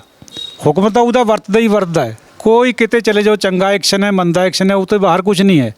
ਭਾਣਾ ਅਸੀਂ ਆਪਣਾ ਕਰਦੇ ਹਾਂ। ਉੱਥੇ ਔਰੰਗਜ਼ੇਬ ਨੇ ਆਪਣਾ ਭਾਣਾ ਕਰਿਆ, ਸੂਬੇ ਸਰਹੰਦ ਨੇ ਆਪਣਾ ਭਾਣਾ ਕਰਿਆ। ਤਾਂ ਕਰਕੇ ਉਹਨਾਂ ਨੂੰ ਆਪਾਂ ਬੁਰਾ ਗਿਣਦੀ ਹੈ ਸੰਗਤ। ਗੁਰੂ ਸਾਹਿਬ ਵੀ ਉਹਨਾਂ ਨੂੰ ਚੰਗਾ ਨਹੀਂ ਸੀ ਗਿਣਦੇ। ਜਿਹੜੇ ਉਹਨਾਂ ਦੇ ਚੰਗੇ ਗੁਣ ਵੀ ਥੇ ਔਰੰਗਜ਼ੇਬ ਦੇ, ਉਹ ਵੀ ਲਿਖੇ ਜ਼ਫਰਨਾਮੇ 'ਚ ਗੁਰੂ ਸਾਹਿਬ ਦਸਵੇਂ ਨੇ। ਲੇਕਿਨ ਜਿੱਥੇ ਉਹਦੇ ਫਿਰ ਵੀ ਤੂੰ ਕਾਲੀ ਤਬੀਅਤ ਹੈ, ਤੈਂ ਖੂਨ ਰੰਗੇ ਹੱਥ ਰੰਗੇ ਹੋਏ ਆਪਣੇ ਪਿਆਰਿਆਂ ਦੇ, ਆਪਣੇ ਚਾਚੇ ਤਾਇਆਂ ਦੇ, ਭਰਾਵਾਂ ਦੇ, ਪੁੱਤਰਾਂ ਦੇ ਵੀ, ਬਈ ਪੁੱਤਰਾਂ ਚੱਲ ਨਹੀਂ ਭਾਈਆਂ ਦੇ, ਉਹ ਤੂੰ ਬਹੁਤ ਮਾੜਾ ਕਾਲੀ ਤਬੀਅਤ ਦਾ ਬੰਦਾ, ਤੂੰ ਬਰਦਾਸ਼ਤ ਨਹੀਂ ਕਰਦਾ ਕਿਸੇ ਨੂੰ, ਤੂੰ ਈਮਾਨ ਵੀ ਤੇਰਾ ਪੱਕਾ ਨਹੀਂ ਹੈ। ਤੇਰੇ ਦਸਤਖਤਾਂ ਵਾਲਾ ਕੁਰਾਨ ਦੀ ਇੱਕ ਕਾਪੀ ਜਿਹੜੀ ਮੇਰੇ ਕੋਲ ਆਈ ਸੀ ਨਾ, ਵੀ ਕਿਲਾ ਖਾਲੀ ਕਰ ਦਿਓ, ਸਮਾਣੇ ਦਾ ਕਾਜੀ ਲੈ ਕੇ ਆਇਆ ਸੀ, ਮੇਰੇ ਕੋਲ ਹੈ। ਕਹਿੰਦੇ ਹੁਣ ਵੀ ਜ਼ਫਰਨਾਮੇ ਜ਼ਿਕਰ ਕਰਿਆ ਹੋਇਆ, ਤੈਂ ਉੱਪਰ ਸਾਈਨ ਕਰੇ ਹੋਏ ਆ ਵੀ ਤੁਸੀਂ ਕਿਲਾ ਛੱਡ ਦਿਓ, ਤੁਹਾਨੂੰ ਕੁਝ ਨਹੀਂ ਕਹੂੰਗੇ। ਔਰ ਤੇਰੇ ਬੰਦਿਆਂ ਨੇ ਮੈਨੂੰ ਮੂਹਰੇ ਤੋਂ ਘੇਰਿਆ, ਰੋਪੜ ਤੋਂ ਪਿੱਛੇ ਤੇ ਪਹਾੜੀ ਰਾਜੇ ਹੋ ਗਏ। ਤਾਂ ਮਤਲਬ ਹੈ ਵੀ ਤੇਰਾ ਈਮਾਨ ਪੱਕਾ ਨਹੀਂ ਹੈ, ਤੈਨੂੰ ਕੁਰਾਨ ਪਰ ਵੀ ਭਰੋਸਾ ਨਹੀਂ ਹੈ। ਇਹ ਵੀ ਗੱਲ ਲਾਹਨਤਾਂ ਵੀ ਪਾਈਆਂ ਉਹਨੂੰ, ਔਰੰਗਜ਼ੇਬ ਨੂੰ। ਤਾਂ ਗੱਲ ਇਹ ਹੈ ਵੀ ਭਾਣਾ ਤਾਂ ਬੰਦਾ ਆਪਣਾ ਕਰਦਾ, ਪਰ ਹੁਕਮ ਉਹਦਾ ਵਰਤਦਾ ਹੈ। ਮਤਲਬ ਜੋ ਅਕਾਲ ਪੁਰਖ ਵਾਹਿਗੁਰੂ ਨੇ ਕਹੀਆਂ ਹੋਈਆਂ ਗੱਲਾਂ ਉਹ ਤੋਂ ਉਲਟ ਹੋ ਜਾਣਾ, ਉਹ ਮਨੁੱਖ ਨੇ ਆਪਣਾ ਭਾਣਾ ਕਰ ਲਿਆ। ਆਪਣਾ ਭਾਣਾ ਹੁੰਦਾ। ਭਾਣਾ ਮਤਲਬ ਭਾਉਂਦਾ ਜਿਹੜਾ ਕੋਈ ਸਾਨੂੰ ਭਾਉਂਦਾ ਜਾਂ ਰੱਬ ਨੂੰ ਭਾਉਂਦਾ, ਉਹਦਾ ਭਾਣਾ ਹੈ। ਇਹ ਫਰਕ ਹੈ। ਦੋ ਵਿਲ ਕਹਿੰਦੇ ਇਹਨੂੰ, ਵਿਲ ਔਰ ਆਰਡਰ ਹੁੰਦਾ ਹੁਕਮ, ਉਹ ਤਾਂ ਮੰਨਣਾ ਪੈਣਾ ਹੈ ਹਰ ਬੰਦੇ ਨੂੰ। ਵਿਲ ਆਪਾਂ ਆਪਣੀ ਕਰ ਲੈਂਦੇ ਹਾਂ। ਇੱਥੇ ਥੋੜ੍ਹੀ ਜਿਹੀ ਲਚਕ ਦਿੱਤੀ ਹੋਈ ਹੈ ਗੁਰੂ ਮਹਾਰਾਜ ਨੇ, ਪਰਮਾਤਮਾ ਨੇ ਬੰਦੇ ਨੂੰ, ਵੀ ਤੇਰਾ ਬੁੱਧੀ ਹੈ ਕਿ ਤੂੰ ਆਪਣੇ ਹਿਸਾਬ ਨਾਲ ਚੱਲ ਸਕਦਾ। ਉੱਥੇ ਹੀ ਗੜਬੜ ਹੁੰਦੀ ਹੈ। ਜੇ ਅਸੀਂ ਆਪਣੇ ਭਾਣੇ ਨੂੰ ਹੁਕਮ ਦੇ ਵਿੱਚ ਲੈ ਆਈਏ, ਫਿਰ ਇੱਕ ਸਾਥਤਾ ਹੋ ਜਾਂਦੀ, ਫਿਰ ਸੰਤ ਬਣਦਾ ਬੰਦਾ। ਨਹੀਂ ਬਣ ਹੀ ਨਹੀਂ ਸਕਦਾ, ਆਪਣੇ ਭਾਣੇ ਵਾਲਾ ਸੰਤ ਨਹੀਂ ਹੋ ਸਕਦਾ ਕਦੇ ਵੀ। ਹੁਣ ਅਗਲਾ ਸਵਾਲ ਜਿਹੜਾ ਤੁਸੀਂ ਕਰ ਰਹੇ ਸੀ ਭਗਤ ਧੰਨੇ ਜੀ ਦਾ, ਭਗਤ ਧੰਨਾ ਜੀ ਬਾਰੇ 'ਚ ਬਹੁਤ ਇਸ ਤਰ੍ਹਾਂ ਦਾ ਪ੍ਰਚਾਰ ਹੈਗਾ ਵੀ ਭਗਤ ਧੰਨਾ ਜੀ ਨੇ ਪੱਥਰ 'ਚੋਂ ਰੱਬ ਪਾਇਆ। ਇਹ ਗੁਰਮਤ ਦੇ ਫਲਸਫੇ ਤੋਂ ਬਿਲਕੁਲ ਉਲਟ ਗੱਲ ਹੈ। ਪੱਥਰ ਦੇ ਵਿੱਚ ਰੱਬ ਦੀ ਹੋਂਦ ਤਾਂ ਹੈਗੀ, ਇਹਦੇ ਤਾਂ ਕੋਈ ਇਨਕਾਰੀ ਨਹੀਂ ਹੈਗਾ। ਸਭ ਜਗ੍ਹਾ ਉਹ ਅੱਗ 'ਚ ਵੀ ਹੈ, ਪਾਣੀ 'ਚ ਵੀ ਹੈ। ਪਰ ਪੱਥਰ ਨੂੰ ਰੱਬ ਕਹਿਣਾ ਇਟਸੈਲਫ ਇਹ ਗਲਤ ਹੈ। ਦੇਖੋ ਆਪਾਂ ਇਹਨੂੰ ਬਹੁਤ ਲੰਬੇ ਚੌੜੇ ਐਕਸਪਲੇਨੇਸ਼ਨ ਤੋਂ ਦੇਖੀਏ। ਤੂੰ ਠਾਕੁਰ ਤੁਮ ਭੈ ਅਰਦਾਸ। ਠਾਕੁਰ ਕੌਣ ਹੁੰਦਾ? ਪੱਥਰ। ਪੱਥਰ ਨੂੰ ਪਰਮਾਤਮਾ ਸਮਝ ਕੇ ਗੁਰੂ ਸਾਹਿਬ ਨੇ ਅਰਦਾਸ ਕਰਤੀ ਹੈ। ਕਿਸੇ ਵੀ ਚੀਜ਼ ਨੂੰ ਹੇ ਰੱਬ, ਹੇ ਸੱਸ ਮੇਰੀ ਅਵੈ ਬੇਨਤੀ ਸੁਣ ਲਿਆ। ਚੰਦ ਸੂਰਜ ਨੂੰ ਵੀ ਰੱਬ ਸਮਝ ਲਿਆ। ਕਿਸੇ ਵੀ ਚੀਜ਼ ਨੂੰ ਆਪਾਂ ਰੱਬ ਸਮਝ ਕੇ ਕਰ ਸਕਦੇ ਹਾਂ, ਕਿਉਂਕਿ ਉਹਦੇ 'ਚ ਉਹਦੀ ਹੋਂਦ ਹੈ। ਪਰਮਾਤਮਾ ਹਰ ਇੱਕ ਜਗ੍ਹਾ 'ਚ ਹੈ। ਪਰ ਇਹਨਾਂ ਚੀਜ਼ਾਂ ਨੂੰ ਰੱਬ ਨਹੀਂ ਕਿਹਾ ਜਾ ਸਕਦਾ। ਇਹ ਗੁਰਮਤ ਦਾ ਫਲਸਫਾ, ਬਹੁਤ ਡੂੰਘਾ ਫਲਸਫਾ। ਇਹਨੂੰ ਸਮਝਣਾ ਬੜਾ ਔਖਾ ਹੈ। Creation can not be the creator. ਕਿਰਤ ਹੈ ਜਿਹੜੀ ਉਹਦੀ, ਉਹ ਨਹੀਂ ਹੋ ਸਕਦੀ, ਬਣਾਉਣ ਵਾਲਾ ਨਹੀਂ ਹੋ ਸਕਦੀ। ਉਹ ਮੁਸੱਵਰ ਹੈ ਸਾਰੀ ਦੁਨੀਆ ਦਾ। ਜਿਹੜੀਆਂ ਉਹਨੇ ਤਸਵੀਰਾਂ ਬਣਾਤੀਆਂ, ਬੁੱਤ ਬਣਾਤੇ, ਉਹ ਨਹੀਂ ਹੋ ਸਕਦੇ ਜੋ ਕੁਛ ਉਹ ਹੈ। ਜਿਹੜੇ ਗੁਰੂ ਸਾਹਿਬ ਪਰਮ ਪਦ ਦੀ ਅਵਸਥਾ ਵਿੱਚ ਹੈ, ਪਰਮਾਤਮਈ ਹੈ, ਉਹਨਾਂ ਵਰਗੇ ਸਾਰੇ ਗੁਣ ਹੈ। ਉਹ ਆਪਣੇ ਆਪ ਨੂੰ ਕਹਿ ਰਹੇ ਵੀ ਮੈਂ ਉਹਦਾ ਦਾਸ ਹੈ, ਮੈਨੂੰ ਉਹਦਾ ਦਾਸ ਸਮਝੋ, ਮੈਂ ਤਾਂ ਜਗਤ ਦਾ ਤਮਾਸ਼ਾ ਦੇਖਣ ਆਇਆ, ਮੈਨੂੰ ਪਰਮੇਸ਼ਰ ਨਾ ਕਹੋ, ਨਰਕ ਨੂੰ ਜਾਓਗੇ ਸਿੱਧੇ ਹੀ ਜੇ ਤੁਸੀਂ ਇਸ ਤਰ੍ਹਾਂ ਕਰੋਗੇ। ਤਾਂ ਬਾਕੀਆਂ ਦੀ ਤਾਂ ਪਾਇਆ ਹੀ ਕੁਛ ਨਹੀਂ ਹੈ। ਪੱਥਰਾਂ ਦੀ ਕਿਆ ਪਾਇਆ, ਪਸ਼ੂ ਪੰਛੀਆਂ ਦੀ ਕਿਆ ਪਾਇਆ, ਭਾਵੇਂ ਰੱਬ ਉਹਨਾਂ 'ਚ ਵੀ ਹੈਗਾ, ਹੈ ਨਾ। ਹੁਣ ਜਿਹੜਾ ਧੰਨਾ ਜੀ ਦੀ ਗੱਲ ਹੈ, ਔਰ ਨਾਮਦੇਵ ਜੀ ਬਾਬਾ ਜੀ, ਉਹਨਾਂ ਨੇ ਵੀ ਦੁੱਧ ਪਿਲਾਇਆ ਪੱਥਰਾਂ ਨੂੰ। ਦੇਖੋ ਪ੍ਰਹਲਾਦ ਭਗਤ ਖਾਤਰ ਥੰਮ 'ਚੋਂ ਨਿਕਲਿਆ। ਇਹ ਵੀ ਸਾਖੀ ਗੁਰਬਾਣੀ 'ਚ ਆਉਂਦੀ, 2-3 ਜਗ੍ਹਾ ਆਉਂਦੀ ਹੈ। ਕਬੀਰ ਜੀ ਦੀ ਵੀ ਹੈ, ਤੀਜੇ ਮਹਾਰਾਜ ਪਾਤਸ਼ਾਹ ਦੀ ਵੀ ਹੈ। ਪ੍ਰਭ ਥੰਬ ਤੇ ਨਿਕਸੇ ਕੈ ਵਿਸਥਾਰ। ਉਹ ਨਰਸਿੰਘ ਦੇ ਰੂਪ ਚ ਪਰਮਾਤਮਾ ਨੂੰ ਆਉਣਾ ਪਿਆ। ਨਰਸਿੰਘ ਇੱਕ ਅਵਤਾਰ ਹੋਇਆ, ਜਿਹੜੇ 10 ਅਵਤਾਰ ਜਾਂ 24 ਅਵਤਾਰਾਂ ਦੀ ਗੱਲ ਵੀ ਆਉਂਦੀ ਹੈ। ਪਰਮਾਤਮਾ ਅਵਤਾਰਾਂ ਵਿੱਚ ਵੀ ਹੈ, ਕੋਈ ਅਵਤਾਰ ਪਰਮਾਤਮਾ ਤੋਂ ਬਾਹਰ ਨਹੀਂ ਹੈ। ਤੇ ਇਸੇ ਕਰਕੇ ਭੱਟਾਂ ਦੇ ਸਵਈਆਂ ਚ ਆਉਂਦਾ ਹੈ, ਸਤਜੁਗ ਤੈ ਮਾਣਿਓ ਛਲਿਓ ਬਲ ਬਾਵਨ ਭਾਇਓ, ਤ੍ਰੇਤੇ ਤੈ ਮਾਣਿਓ ਰਾਮ ਰਘੁਵੰਸ ਕਹਾਇਓ, ਦੁਆਪਰ ਕ੍ਰਿਸ਼ਨ ਮੁਰਾਰ ਕੰਸ ਕਿਰਤਾਰਥ ਕੀਓ, ਉਗਰ ਸੈਨ ਕੋ ਰਾਜ ਅਵੈ ਭਗਤੈ ਜਨ ਦਿਓ। ਪਰਮਾਤਮਾ ਅਵਤਾਰਾਂ 'ਚ ਵੀ ਹੈ, ਪਰਮਾਤਮਾ ਦੇਵੀ ਦੇਵਤਿਆਂ 'ਚ ਵੀ ਹੈ, ਪਰ ਸਭ ਜਗ੍ਹਾ ਉਹਦੀ ਹੋਂਦ ਹੈ। ਜਦ ਅੱਗ ਹਵਾ ਪਾਣੀ ਚਾਹੇ ਤਾਂ ਉਹਨਾਂ 'ਚ ਵੀ ਹੈ, ਪਰ creation can not be the creator. ਜਿਹੜਾ ਜੋ ਕਿਰਤ ਹੈ ਉਹ ਰੱਬ ਨਹੀਂ ਹੋ ਸਕਦੀ ਹੈ। ਤੋ ਫਿਰ ਜਿਹੜੀ ਅਵਤਾਰਾਂ ਦੀ ਗੱਲ ਗੁਰਬਾਣੀ 'ਚ ਆਉਂਦੀ ਹੈ, ਜਿਹੜਾ ਉੱਪਰੋਂ ਅਪੀਅਰੈਂਸ ਹੈ, ਆਪਾਂ ਸਿੱਖ ਜਗਤ ਸਮਝਦਾ, ਕਈ ਨੈੱਟ ਪਰ ਵੀ ਪਾਉਂਦੇ ਆ ਵੀ ਦੇਖੋ ਜੀ ਰੱਬ ਕਿਹਾ ਗਿਆ ਉਹਨਾਂ ਨੂੰ।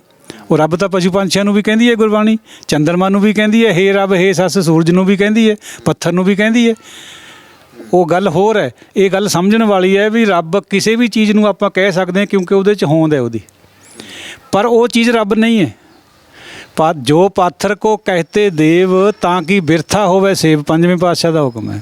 ਜੋ ਪਾਥਰ ਕੀ ਪਾਈ ਪਾਏ ਤਿਸ ਕੀ ਘਾਲ ਅਜਾਈ ਜਾਏ। ਪੱਥਰ ਨੂੰ ਪੂਜਣ ਦਾ ਹੁਕਮ ਹੈ ਨਹੀਂ, ਗੁਰਬਾਣੀ ਨੇ ਮਨਾ ਕਰਿਆ। ਹੁਣ ਧੰਨੇ ਦੀ ਜਿਹੜੀ ਗੱਲ ਹੈ, ਦੇਖੋ ਅਸੀਂ ਸਮਝਦੇ ਹਾਂ ਵੀ ਧੰਨਾ ਇੱਕ ਅਣਭੋਲ ਬੰਦਾ ਸੀਗਾ, ਜਾਂ ਸਾਹਿਬਜ਼ਾਦੇ ਅਣਭੋਲ ਸੀ, ਜਾਂ ਪ੍ਰਹਲਾਦ ਭਗਤ ਅਣਭੋਲ ਸੀ ਵੀ ਕੀੜੀ ਦੇਖ ਲਈ ਭੂਰੀ ਉੱਪਰ ਥੰਮ ਦੇ ਤੱਤੇ ਦੇ ਵੀ ਤਾਂ ਜੱਫੀ ਪਾ ਲਈ। ਨਹੀਂ, ਇਸ ਤਰ੍ਹਾਂ ਦੀ ਗੱਲ ਥੋੜ੍ਹੀ ਹੈ। ਜਿਹੜਾ ਬੰਦਾ ਚੌਥੇ ਪਦ 'ਚ ਜਾਂ ਪਰਮ ਪਦ 'ਚ ਵਿਚਰ ਰਿਹਾ ਹੋਵੇ ਉਹ ਅਣਭੋਲ ਨਹੀਂ ਹੁੰਦਾ ਕਦੇ ਵੀ, ਉਹਦਾ ਕੌਤਕ ਹੁੰਦਾ ਉਹ। ਤੋ ਧੰਨੇ ਨੇ ਉਹ ਸਾਰਾ ਕੌਤਕ ਕਰਿਆ। ਧੰਨਾ ਜੀ ਆਲਰੇਡੀ ਚੌਥੇ ਪਦ ਵਿੱਚ ਸੀਗੇ, ਇਹ ਗੱਲ ਗੁਰਬਾਣੀ ਸ਼ਾਦੀ ਭਰਦੀ ਹੈ। ਧੰਨੈ ਧਨ ਪਾਇਆ ਧਰਨੀ ਤਰ ਮਿਲ ਜਨ ਸੰਤ ਸਮਾਨਿਆ। ਧੰਨਾ ਜੀ ਖੁਦ ਕਹਿੰਦੇ ਵੀ ਮੈਂ ਤਾਂ ਸੰਤਾਂ ਦੀ ਸੰਗਤ 'ਚ ਪਾਇਆ, ਕਿਤੇ ਨਹੀਂ ਲਿਖਿਆ ਉਹਨਾਂ ਨੇ ਵੀ ਮੈਂ ਪੱਥਰ 'ਚੋਂ ਪਾਇਆ। ਉਹ ਜਿਹੜੀਆਂ ਕਹਾਣੀਆਂ ਆਉਂਦੀਆਂ ਭਾਈ ਗੁਰਦਾਸ ਜੀ ਨੇ ਵੀ ਲਿਖੀ, ਉਹ ਵੀ ਸਮਝਣ ਦੀ ਗੱਲ ਹੈ।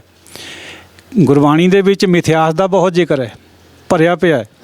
ਉਹ ਮਿਥਿਆਸ ਮੰਨਣ ਖਾਤਰ ਨਹੀਂ ਹੈ, ਸਿੱਖ ਲੋਕ ਵਿੱਚ ਆਉਣੇ ਕਰਕੇ ਗੁਰਬਾਣੀ ਦੇ ਮੰਨਣ ਲੱਗ ਜਾਂਦੇ।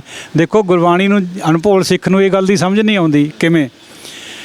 ਕਬੀਰ ਦੀਨ ਗਵਾਇਆ ਦੁਨੀ ਸਿਉ ਦੁਨੀ ਨਾ ਚਾਲੀ ਸਾਥ, ਪਾਏ ਕੁਹਾੜਾ ਮਾਰਿਆ ਗਾਫਲ ਆਪਣੇ ਹੱਥ। ਦੁਨੀਆ ਮਗਰ ਲੱਗਿਆ ਰਿਹਾ, ਰੱਬ ਨੂੰ ਯਾਦ ਨਹੀਂ ਕਰਿਆ, ਮੂਰਖ ਨੇ ਆਪਣੇ ਪੈਰ ਪਰ ਆਪ ਕੁਹਾੜਾ ਮਾਰ ਲਿਆ। ਹੁਣ ਇਹਦਾ ਮਤਲਬ ਇਹ ਹੈ ਵੀ ਉਹ ਲੱਕੜੀ ਦੇ ਦਸਤੇ ਵਾਲਾ ਜਿਹੜਾ ਲੋਹੇ ਦਾ ਕੁਹਾੜਾ ਉਹ ਆਪਣੇ ਪੈਰ ਪਰ ਮਾਰ ਲਿਆ ਕਿਤੇ? ਇਹ ਤਾਂ ਮੁਹਾਵਰਾ ਹੈ ਵੀ ਆਪਣਾ ਕੰਮ ਆਪ ਖਰਾਬ ਕਰਿਆ ਤੈਂ। ਤੋ ਹੁਣ ਜੇ ਇਹਨੂੰ ਆਪਾਂ ਆਖਰੀ ਅਰਥ 'ਚ ਲਊਂਗੇ ਗੁਰਬਾਣੀ ਦੇ ਨੂੰ, ਨਹੀਂ ਸਮਝ ਆਏਗੀ ਗੁਰਬਾਣੀ ਦੀ। ਗੁਰਬਾਣੀ ਦੇ ਵਿੱਚ ਜਿਹੜਾ ਇੰਪਲਾਈਡ ਮੀਨਿੰਗ ਹੈ, ਪਿੱਛੇ ਇੱਕ ਭਾਵਨਾ ਹੁੰਦੀ ਹੈ, ਉਹ ਲੈਣੀ ਹੈ ਆਪਾਂ ਨੇ। ਕਿਵੇਂ? ਪੰਜਵੇਂ ਪਾਤਸ਼ਾਹ ਦਾ ਬਚਨ ਹੈ, ਬਿਰਖ ਜੰਮਿਓ ਹੈ ਪਾਰ ਜਾਤ, ਫਲ ਲੱਗੇ ਫੁੱਲ ਰਤਨ ਭਾਂਤ। ਕਹਿੰਦੇ ਮੇਰੇ ਅੰਦਰ ਇੱਕ ਬਿਰਛ ਜੰਮਿਆ ਆ ਜਿਹਨੂੰ ਤਰ੍ਹਾਂ ਤਰ੍ਹਾਂ ਦੇ ਫੁੱਲ ਫਲ ਲੱਗੇ, ਪਾਰ ਜਾਤ ਦੀ ਤਰ੍ਹਾਂ। ਪਾਰ ਜਾਤ ਕਲਪਤ ਬਿਰਛ ਹੈ ਇੱਕ। ਹੁਣ ਗੁਰਬਾਣੀ 'ਚ ਪਾਰ ਜਾਤ ਦਾ ਨਾਂ ਆਉਂਦਾ, ਗੁਰਬਾਣੀ ਇਹ ਥੋੜ੍ਹਾ ਕਹਿੰਦੀ ਵੀ ਤੁਸੀਂ ਪਾਰ ਜਾਤ ਨੂੰ ਮੰਨਣਾ, ਇਹ ਤਾਂ ਇੱਕ ਕਲਪਤ ਬਿਰਛ ਹੈ। ਪਾਰ ਜਾਤ ਇਹ ਹਰ ਕੋ ਨਾਮ, ਹਰੀ ਦਾ ਨਾਮ ਹੈ ਪਾਰ ਜਾਤ ਹੈ ਸਾਡੇ ਵਾਸਤੇ, ਨਾ ਕਿ ਪਾਰਜਾਤ ਨੂੰ ਪੂਜਣਾ। ਕਾਮਤੇਨ ਹਰ ਹਰ ਗੁਣ ਗਾਮ, ਕਾਮਤੇਨ ਹਰੀ ਦਾ ਗੁਣ ਗਾਉਣ ਨੂੰ ਕਾਮਤੇਨ ਕਹਿ ਦਿੱਤਾ ਉਹਨਾਂ ਨੇ। ਜ਼ਿਕਰ ਤਾਂ ਆਇਆ ਨਾ, ਤੋ ਮਿਥਿਆਸ ਦਾ ਜ਼ਿਕਰ ਬਹੁਤ ਹੈ ਗੁਰਬਾਣੀ 'ਚ ਭਰਿਆ ਪਿਆ। ਉਹ ਇਸ ਕਰਕੇ ਵੀ ਸਾਨੂੰ ਸਮਝ ਆ ਜਾਏ, ਪਹਿਲਾਂ ਉਹਨਾਂ ਦਾ ਖਿਆਲ ਦੇ ਦਿੱਤਾ ਮਿਥਿਆਸ ਦਾ, ਦੂਜਿਆਂ ਦਾ, ਫਿਰ ਆਪਣੀ ਗੱਲ ਕਹਿ ਦਿੱਤੀ ਪਿੱਛੇ ਤੇ। ਇਸੇ ਤਰੀਕੇ ਨਾਲ ਭਾਈ ਗੁਰਦਾਸ ਜੀ ਨੇ ਕਰਿਆ। ਤੋ ਪਹਿਲਾਂ ਉਹਨਾਂ ਨੇ ਸਾਰੀ ਸਾਖੀ ਬਿਆਨ ਕਰ ਦਿੱਤੀ ਹੈ, ਪਿੱਛੋਂ ਆਪਣੀ ਰਹਿ ਦਿੱਤੀ ਹੈ ਹਰ ਜਗ੍ਹਾ, ਹਰ ਇੱਕ ਵਾਰ ਦੇ ਵਿੱਚ। ਹੁਣ ਦੇਖੋ, ਜਦ ਧੰਨਾ ਜੀ ਖੁਦ ਕਹਿੰਦੇ ਵੀ ਮੈਂ ਧਰਨੀ ਧਰ ਪਰਮਾਤਮਾ, ਧਰਤੀ ਨੂੰ ਸਾਰਾ ਦੇਣ ਵਾਲਾ ਰੱਬ, ਸੰਤਾਂ ਦੀ ਸੰਗਤ 'ਚੋਂ ਪਾਇਆ, ਤਾਂ ਫਿਰ ਕਿੱਥੇ ਰਹਿ ਗਈ ਗਲਤ ਪੱਥਰ ਪੂਜਣ ਦੀ? ਉਹ ਇੱਕ ਕੌਤਕ ਹੈ, ਉਹਦੀ ਵੀ ਸੁਣੋ ਕਿਆ ਗੱਲ ਹੈ। ਨਮਿਤ ਨਾਉ ਦਿਓ ਦੁੱਧ ਪਿਆਇਆ, ਉਹ ਵੀ ਸ਼ਬਦ ਆਉਂਦਾ ਹੈ। ਉਹਦਾ ਮਤਲਬ ਇਹ ਹੈ ਬਈ ਧੰਨੇ ਨੇ ਪੱਥਰ ਦੇ ਵਿੱਚੋਂ ਰੱਬ ਨੂੰ ਪ੍ਰਗਟ ਕਰਿਆ ਹੈ। ਭਗਤ ਕਰ ਸਕਦਾ, ਭਗਤ ਕੋਲ ਇੰਨੀ ਪਾਵਰ ਹੁੰਦੀ। ਚੌਥੇ ਪਦ ਵਾਲਾ ਆ ਦੂਜੇ ਭਗਤ ਨਹੀਂ ਜਿਹੜੇ ਐਵੇਂ ਅਸੀਂ ਹਰ ਇੱਕ ਨੂੰ ਭਗਤ ਬਣਾ ਕੇ ਬਹਿ ਜਾਂਦੇ, ਉਹ ਨਹੀਂ। ਗੁਰਬਾਣੀ 'ਚ ਮਾਨਤਾ ਸਿਰਫ ਚੌਥੇ ਪਦ ਵਾਲੇ ਦੀ ਹੈ ਔਰ ਪਰਮ ਪਦ ਦੀ ਹੈ। ਭਗਤ ਜਿਹੜੇ ਚੌਥੇ ਵਾਲੇ ਉਹਨੇ ਹੌਲੀ ਹੌਲੀ ਉਹ ਵੀ ਪਰਮ ਪਦ 'ਚ ਪਹੁੰਚ ਜਾਂਦੇ। ਔਰ ਗੁਰਬਾਣੀ ਵੀ ਦੋਹਾਂ ਪਦਾਂ 'ਚ ਲਿਖੀ ਹੋਈ, ਚੌਥੇ ਪਦ 'ਚ ਵੀ ਹੈ, ਪਰਮ ਪਦ 'ਚ ਵੀ ਹੈ। ਉਹੀ ਭਗਤ ਜਦੋਂ ਪਰਮ ਪਦ 'ਚ ਪਹੁੰਚ ਗਿਆ, ਉਹਦੀ ਵੀ ਫੇਰ ਵੀ ਬਾਣੀ ਹੈ, ਚੌਥੇ 'ਚ ਵੀ ਹੈਗੀ ਹੈ, ਗੁਰਬਾਣੀ 'ਚ ਹੈਗੀਆਂ ਦੋਨੋਂ। ਤੋ ਹੁਣ ਜਿਹੜਾ ਇਹ ਪੱਥਰ ਨੂੰ ਪੱਥਰ ਦੇ ਵਿੱਚੋਂ ਪ੍ਰਗਟ ਕਰਨਾ ਹੈ, ਇਹ ਕੋਈ ਗੁਰਬਾਣੀ ਅਨੁਸਾਰ ਅੱਲੋਕਾਰੀ ਗੱਲ ਨਹੀਂ ਹੈ। ਗੁਰਬਾਣੀ ਇਹ ਫਰਮਾਉਂਦੀ ਹੈ ਹਰਨ ਭਰਨ ਜਾਂ ਕਾ ਨੇਤਰ ਫੋਰ, ਇੱਕ ਅੱਖ ਦੇ ਝਮੱਕੇ ਜੇ ਦੁਨੀਆ ਨੂੰ ਬਣਾ ਦੇਵੇ ਮਿਟਾ ਦੇਵੇ। ਸਾਇੰਸ ਤਾਂ ਮੰਨਦੀ ਨਹੀਂ ਇਸ ਗੱਲ ਨੂੰ। ਸਾਇੰਸ ਕਿਸੇ ਹੱਦ ਤੱਕ ਗੁਰਬਾਣੀ 'ਚ ਲਾਗੂ ਹੈ, ਸਾਰੇ ਨਹੀਂ। ਜਿਹੜੇ ਲੋਕ ਟੋਟਲੀ ਨਜ਼ਰੀਆ ਤਰਕਸ਼ੀਲ ਹੈ ਨਾ, ਜਿੱਕਣ ਵੀ ਸਾਇੰਸ ਦੇ ਪੱਖ ਤੋਂ ਦੇਖਦੇ ਗੁਰਬਾਣੀ ਨੂੰ, ਏਕਣ ਨਹੀਂ ਹੈ। ਏਕਣ ਜੇ ਮੰਨੂਗੇ ਤਾਂ ਭਟਕ ਜੂਗੇ। ਪੱਥਰ ਚੋਂ ਪਰਮਾਤਮਾ ਨੂੰ ਪੈਦਾ ਕਰਨਾ ਕਰਾਮਾਤ ਦਾ ਰੂਪ ਨਹੀਂ? ਫਿਰ ਕਰਾਮਾਤ ਨੂੰ ਕਹਿਰ ਵੀ ਕਿਹਾ। ਨਹੀਂ, ਭਗਤ ਕਰ ਸਕਦਾ। ਧਰਤੀ ਹੇਠ ਉੱਪਰ ਕਰਨੀ ਇਹ ਵੀ ਤਾਂ ਕਰਾਮਾਤ ਹੈ। ਇਹ ਤਾਂ ਮੰਨਦੀ ਹੈ ਗੁਰਬਾਣੀ। ਪਰਮਾਤਮਾ ਜੋ ਮਰਜ਼ੀ ਕਰ ਸਕਦਾ ਹੈ। ਮੇਰਾ ਕੀਆ ਕਿਛੂ ਨਾ ਹੋਏ, ਕਰ ਹੈ ਰਾਮ ਹੋਏ ਹੈ ਸੋਏ। ਭਗਤ ਨਾਮਦੇਵ ਜੀ ਨੇ ਕਿਹਾ ਜਦ ਗਾਂ ਜਿਉਂਦੀ ਕਰਨ ਨੂੰ ਕਿਹਾ ਸੀਗਾ, ਮੈਂ ਨਹੀਂ ਕਰ ਸਕਦਾ। ਬਾਦਸ਼ਾਹ ਐਸਾ ਕਿਉਂ ਹੋਏ, ਬਿਸਮਿਲ ਕੀਆ ਨਾ ਜੀਵੇ ਕੋਈ। ਮਰਿਆ ਵਾ ਕੋਈ ਜਿਉਂਦਾ ਹੋਇਆ, ਕਿਉਂ ਕਹਿਰ ਕਰਦਾ? ਪਰ ਜੇ ਰਾਮ ਜੀ ਚਾਹੇ ਤਾਂ ਹੋ ਸਕਦਾ, ਔਰ ਹੋਇਆ। ਗਾਂ ਜਿਉਂਦੀ ਹੋਈ ਸਾਰਾ ਸ਼ਬਦ ਹੈ ਗੁਰਬਾਣੀ 'ਚ। दूधों दूजा मटकी भरी ले, बादशाह के आगे धरी गाय चोई भी है न्याणा पाके। गऊ दुहाई बछड़ा मेल, नामा पणवै सेल मसेल। सेल मसेल ਉਹ ਰੱਸੀ ਨੂੰ ਕਹਿੰਦੇ, ਜਿਹੜਾ ਨਿਆਣਾ ਲੱਤਾਂ ਨੂੰ ਬੰਨਿਆ ਜਾਂਦਾ ਗਊ ਦੇ ਜਾਂ ਦੁੱਧ ਚੋਨੇ। ਇਹ ਸਾਰੀ ਸਾਖੀ ਹੈਗੀ ਹੈ। ਤੋ ਪਰਮਾਤਮਾ ਕੁਝ ਵੀ ਕਰ ਸਕਦਾ ਹੈ। ਜੇ ਇਹ ਗੱਲ ਨਹੀਂ ਮੰਨਣੀ ਕਿਸੇ ਸਿੱਖ ਨੇ, ਉਹ ਗੁਰਬਾਣੀ ਤੋਂ ਦੂਰ ਹੈ। ਇਸੇ ਗੱਲ ਨੂੰ ਕਬੀਰ ਜੀ ਨੇ ਕਿਹਾ, ਸੁਨ ਸਮਾਧ ਇੱਕ ਬਿਰਵਾ ਉਪਜਿਆ, ਧਰਤੀ ਜਲ ਹਰ ਸੋਖਿਆ। ਉਹਨਾਂ ਨੇ ਬਿਰਵਾ ਛੋਟੇ ਬੂਟੇ ਨੂੰ ਕਹਿੰਦੇ, ਉਹ ਕਹਿੰਦੇ ਨਾਮ ਦਾ ਬੂਟਾ ਮੇਰੇ ਅੰਦਰ ਉੱਗਿਆ ਹੈ। ਉੱਥੇ ਬੂਟਾ ਥੋੜ੍ਹਾ ਉੱਗਦਾ ਕੋਈ, ਇਹ ਤਾਂ ਭਾਵਨਾ ਦੀ ਗੱਲ ਹੈ। ਉਹਨੂੰ ਤਸ਼ਬੀਹ ਦੇ ਦਿੱਤੀ ਹੈ ਬੂਟੇ ਦੇ ਨਾਲ। ਸੁਲਤਾਨ ਬਾਹੂ ਗੁਰਬਾਣੀ ਵੀ ਤਾਂ ਹੈ ਨਹੀਂ, ਇੱਕ ਸੂਫੀ ਸੰਤ ਹੋਇਆ, ਉਹਨੇ ਚੰਬੇ ਦੀ ਬੂਟੀ ਨਾਲ ਤੁਲਨਾ ਦੇ ਦਿੱਤੀ। ਅਲਫ ਅੱਲਾ ਚੰਬੇ ਦੀ ਬੂਟੀ ਮੁਰਸ਼ਿਦ ਮਨ ਵਿੱਚ ਲਾਈ ਹੂ, ਅੰਦਰ ਬੂਟੀ ਮੁਸ਼ਕ ਮਚਾਇਆ ਜਾਂ ਫੁੱਲਣ ਤੇ ਆਈ ਹੂ।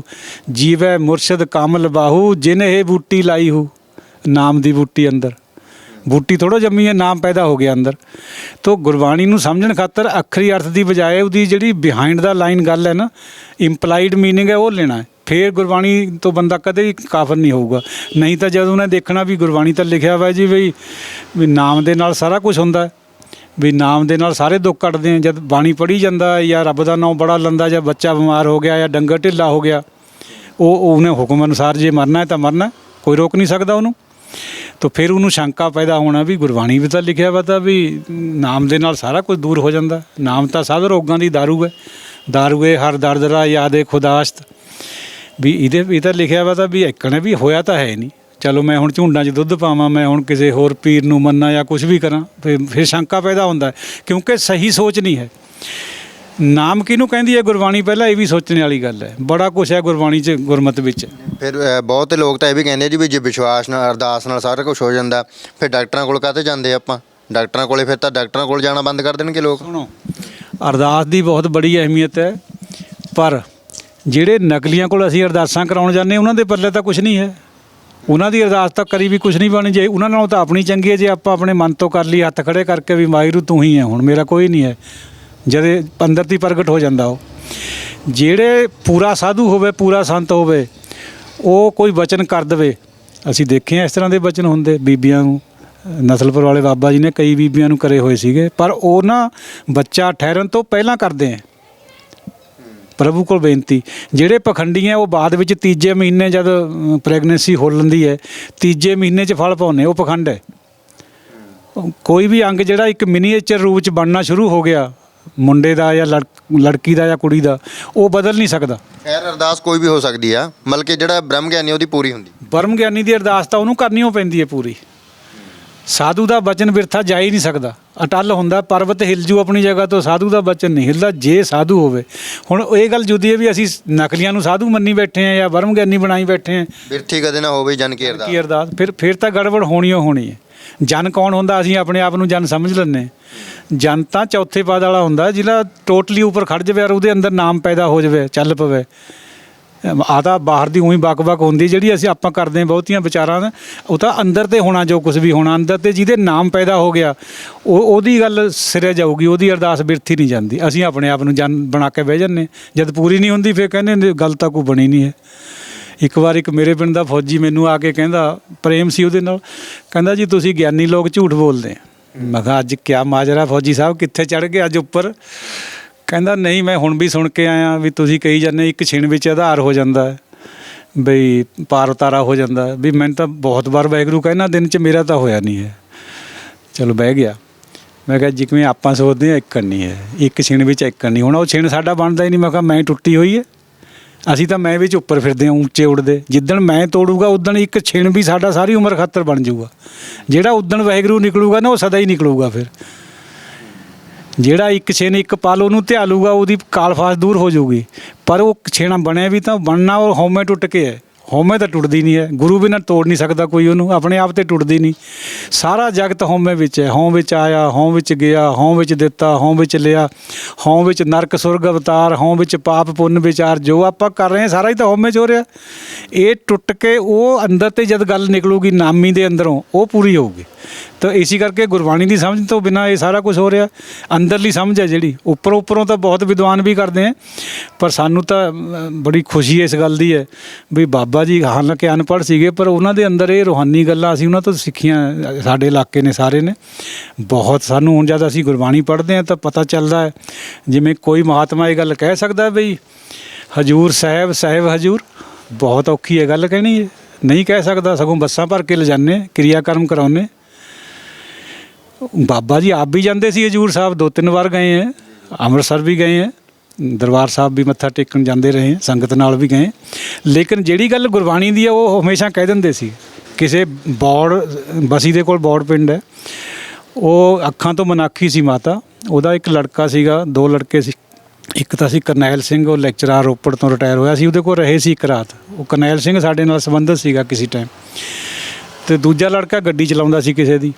ਇੱਕ ਦਿਨ ਉਹ ਆਪਣੇ ਬੜੇ ਲੜਕੇ ਨੂੰ ਕਹਿੰਦੀ, ਮੈਨੂੰ ਦੱਸਿਆ ਉਹਨੇ, ਮੇਰੇ ਕਾਲੇ ਸੀ ਉਦੋਂ, ਮੈਨੂੰ ਬਹੁਤ ਪ੍ਰੇਮ ਨਾਲ ਕਹਿੰਦੀ, ਪੁੱਤ ਮੈਂ ਕਿਹਾ ਬੜੇ ਮੁੰਡੇ ਨੂੰ ਵੀ ਮੈਨੂੰ ਸੰਤਾਂ ਤੋਂ ਆਗਿਆ ਲੈ ਕੇ ਦੇ ਦੇ, ਮੈਂ ਤਾਂ ਹਜੂਰ ਸਾਹਿਬ ਜਾ ਕੇ ਆਉਣਾ ਬਹੁਤ ਮਨ ਕਰਦਾ ਹੈ। ਆਮ ਸਿੱਖਾਂ ਦਾ ਵੀ ਕਰਦਾ, ਹੋਰ ਦਾ।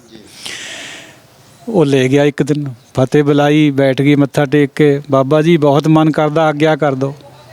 ਹੁਣ ਬਾਬਾ ਜੀ ਨੂੰ ਜਿਹੜਾ ਬ੍ਰਹਮ ਗਿਆਨੀ ਸੰਤ ਹੋਵੇ ਉਹਨੂੰ ਤਾਂ ਪਤਾ ਹੁੰਦਾ ਵੀ ਕਿਆ ਹਾਲਤ ਹੈ, ਅੱਖਾਂ ਤੋਂ ਵੀ ਮਨਾਖੀ ਹੈ, ਸਭ ਕੁਛ ਹੈ, ਬਿਰਧ ਅਵਸਥਾ ਹੈ। ਕਹਿੰਦੇ ਮਾਈ ਸਾਊ ਹਜੂਰ ਸਾਹਿਬ ਸਾਹਿਬ ਹਜੂਰ। ਦੇਖੋ ਕਿੱਡਾ ਗਹਿਰਾ ਮਤਲਬ ਹੈ। ਮੋਹ ਮੋਹਿਆ ਜਾਣੈ ਦੂਰ ਹੈ, ਕਹੋ ਨਾਨਕ ਸਦਾ ਹਦੂਰ ਹੈ। ਉਹ ਤਾਂ ਆਪਣੇ ਅੰਦਰ ਬੈਠਾ ਹੈ, ਗੁਰ ਮੇਰੇ ਸੰਗ ਸਦਾ ਹੈ ਨਾਲੇ। ਗੱਲ ਤਾਂ ਉਹਨੂੰ ਧਿਆਨ 'ਚ ਲਿਆਉਣ ਦੀ ਹੈ ਸਾਰੀ। ਉਹ ਕੰਦਰਾਂ 'ਚ ਔਰ ਪਹਾੜਾਂ 'ਚ ਥੋੜ੍ਹਾ ਪਰਮਾਤਮਾ ਨਾ ਗੁਰੂ ਹੈ। ਗੁਰੂ ਤਾਂ ਹਮੇਸ਼ਾ ਆਪਣੇ ਅੰਗ ਸੰਗ ਵਰਤ ਰਿਹਾ, ਸ੍ਰਿਸ਼ਟੀ ਦੇ ਵਿੱਚ ਹੈ ਉਹ। ਤੋ ਇਹੋ ਜਿਹੀਆਂ ਜਿਹੜੀਆਂ ਬਾਤਾਂ ਹੋਣੀਆਂ, ਜਿਵੇਂ ਇੱਕ ਵਾਰੀ ਮੇਰੇ ਪਿੰਡ ਦਾ ਇੱਕ ਗਿਆਨੀ ਮੇਵਾ ਸਿੰਘ ਜੀ ਅਜੇ ਵੀ ਹੈਗੇ, ਉਹ 85 ਸਾਲੇ। ਉਹ ਖੀਰ ਲੈ ਗਏ ਰਸ ਦੀ ਬਣਾ ਕੇ। ਕੋਈ ਨਾ ਕੋਈ ਬੰਦਾ ਲੈ ਜਾਂਦੇ ਸੀ, ਮਿੱਠੀ ਚੀਜ਼ ਖਾ ਲੈਂਦੇ ਸੀ ਜ਼ਿਆਦਾ। ਉਹ ਚਾਹ ਚੂਹ ਨਹੀਂ ਸੀ ਪੀਂਦੇ ਬਹੁਤੀ। ਉਹ ਲੈ ਗਿਆ ਖੀਰ, ਅੱਗੇ ਵੀ ਲਿਜਾਂਦਾ ਸੀ। ਕਹਿੰਦਾ ਅੱਗੇ ਖਾ ਲੈਂਦੇ ਸੀਗੇ, ਉਦਣ ਖਾ ਕੇ ਉਂਗਲੀਆਂ ਚੱਟ ਰਹੇ ਸੀਗੇ। ਚਮਚਾ ਤਾਂ ਉਹ ਵਰਤਦੇ ਨਹੀਂ, ਬਹੁਤ ਸਹਿਜ ਵਿੱਚ ਉਹ ਚੱਟ ਰਹੇ ਸੀ। ਕਹਿੰਦੇ ਮੈਂ ਜਲ ਲਿਆਇਆ, ਬਾਬਾ ਜੀ ਹੱਥ ਸੁੱਚੇ ਕਰ ਲਓ। ਸੁਣੀ ਨਹੀਂ ਗੱਲ ਜਾਣ ਕੇ ਉਹਨਾਂ ਨੇ। ਦੂਜੀ ਵਾਰ ਫੇਰ ਕਹਿੰਦਾ ਮੈਂ ਉੱਚੀ ਦੇ ਕੇ ਕਿਹਾ। ਮੈਂ ਵੀ ਕਹਿੰਦਾ ਮਨ ਚਲਾ ਤਾਂ ਮੈਨੂੰ ਕਿਹੜਾ ਪਤਾ ਤਾਂ ਇਹਨਾਂ ਗੱਲਾਂ ਦਾ। ਕਹਿੰਦਾ ਤਾਂ ਤੁਹਾਤੇ ਹੁਣ ਇੱਧਰ ਉੱਧਰੋਂ ਸੁਣ ਲਈ ਦੀਆਂ ਗੱਲਾਂ, ਉਦੋਂ ਪੁਰਾਣੀ ਗੱਲ ਹੈ, ਜਦ ਤਾਂ ਸੰਗਤਾਂ ਵੀ ਨਹੀਂ ਸੀ ਬਹੁਤੀਆਂ ਹੁੰਦੀਆਂ। ਕਹਿੰਦਾ ਮੈਂ ਉੱਚੀ ਦੇ ਕੇ ਕਿਹਾ। ਕਹਿੰਦੇ ਹੈਂ ਸਾਊ, ਫੇਰ ਨਹੀਂ ਧੋਤੇ, ਚੱਟੀ ਗਏ। ਤੀਜੀ ਵਾਰ ਕਹਿੰਦਾ ਮੈਂ ਹੋਰ ਉੱਚੀ ਕਿਹਾ ਵੀ ਬਾਬਾ ਜੀ ਹੱਥ ਸੁੱਚੇ ਕਰ ਲਓ। ਕਹਿੰਦੇ ਸਾਊ ਹੱਥ ਤਾਂ ਸੁੱਚੇ ਹੋ ਜਾਂਦੇ, ਇਹਨੂੰ ਕੌਣ ਕਰੂਗਾ, ਰਸਨਾ ਨੂੰ ਕੌਣ ਕਰੂਗਾ। ਕਹਿੰਦਾ ਡਾਕਟਰ ਸਾਹਿਬ ਜਦ ਤਾਂ ਨਹੀਂ ਮੈਨੂੰ ਪਤਾ ਲੱਗਿਆ, ਮੈਨੂੰ ਤਾਂ ਹੁਣ ਪਤਾ ਲੱਗਿਆ ਵੀ ਤਾਂ ਬਹੁਤ ਗਹਿਰੀ ਗੱਲ ਹੈ ਗੁਰਬਾਣੀ ਦੀ। ਨਾਮ ਜਪਤ ਗੋਬਿੰਦ ਕਾ ਸੂਚੀ ਭਈ ਰਸਨਾ। ਇਹ ਤਾਂ ਬਾਣੀ ਨਾਲ ਹੋਣੀ ਹੈ, ਗੋਬਿੰਦ ਦੇ ਨਾਮ ਨਾਲ ਹੋਣੀ ਹੈ, ਵਾਹਿਗੁਰੂ ਦੇ ਨਾਮ ਨਾਲ ਹੋਣੀ ਹੈ, ਨਾ ਕਿ ਕੁਲਲੀਆਂ ਕਰਨੇ ਨਾਲ ਹੋਣੀ। ਪੰਡਤ ਕਿਸੇ ਦੇ ਘਰ ਪ੍ਰਸ਼ਾਦਾ ਛੱਕ ਕੇ ਕਿੰਨੀਆਂ ਕੁਲਲੀਆਂ ਕਰਦਾ, ਚੁੱਲੀਆਂ ਕਹਿੰਦੇ ਜਿਹਨੂੰ। ਨਾਨਕ ਚੁੱਲੀਆਂ ਸੁੱਚੀਆਂ ਜੇ ਭਰ ਜਾਣੇ ਕੋਈ, ਗੁਰਬਾਣੀ ਦਾ ਸ਼ਬਦ ਹੈ। ਤੋ ਸਭ ਦੀ ਆਪਣੀ ਆਪਣੀ ਚੁੱਲੀ ਹੈ।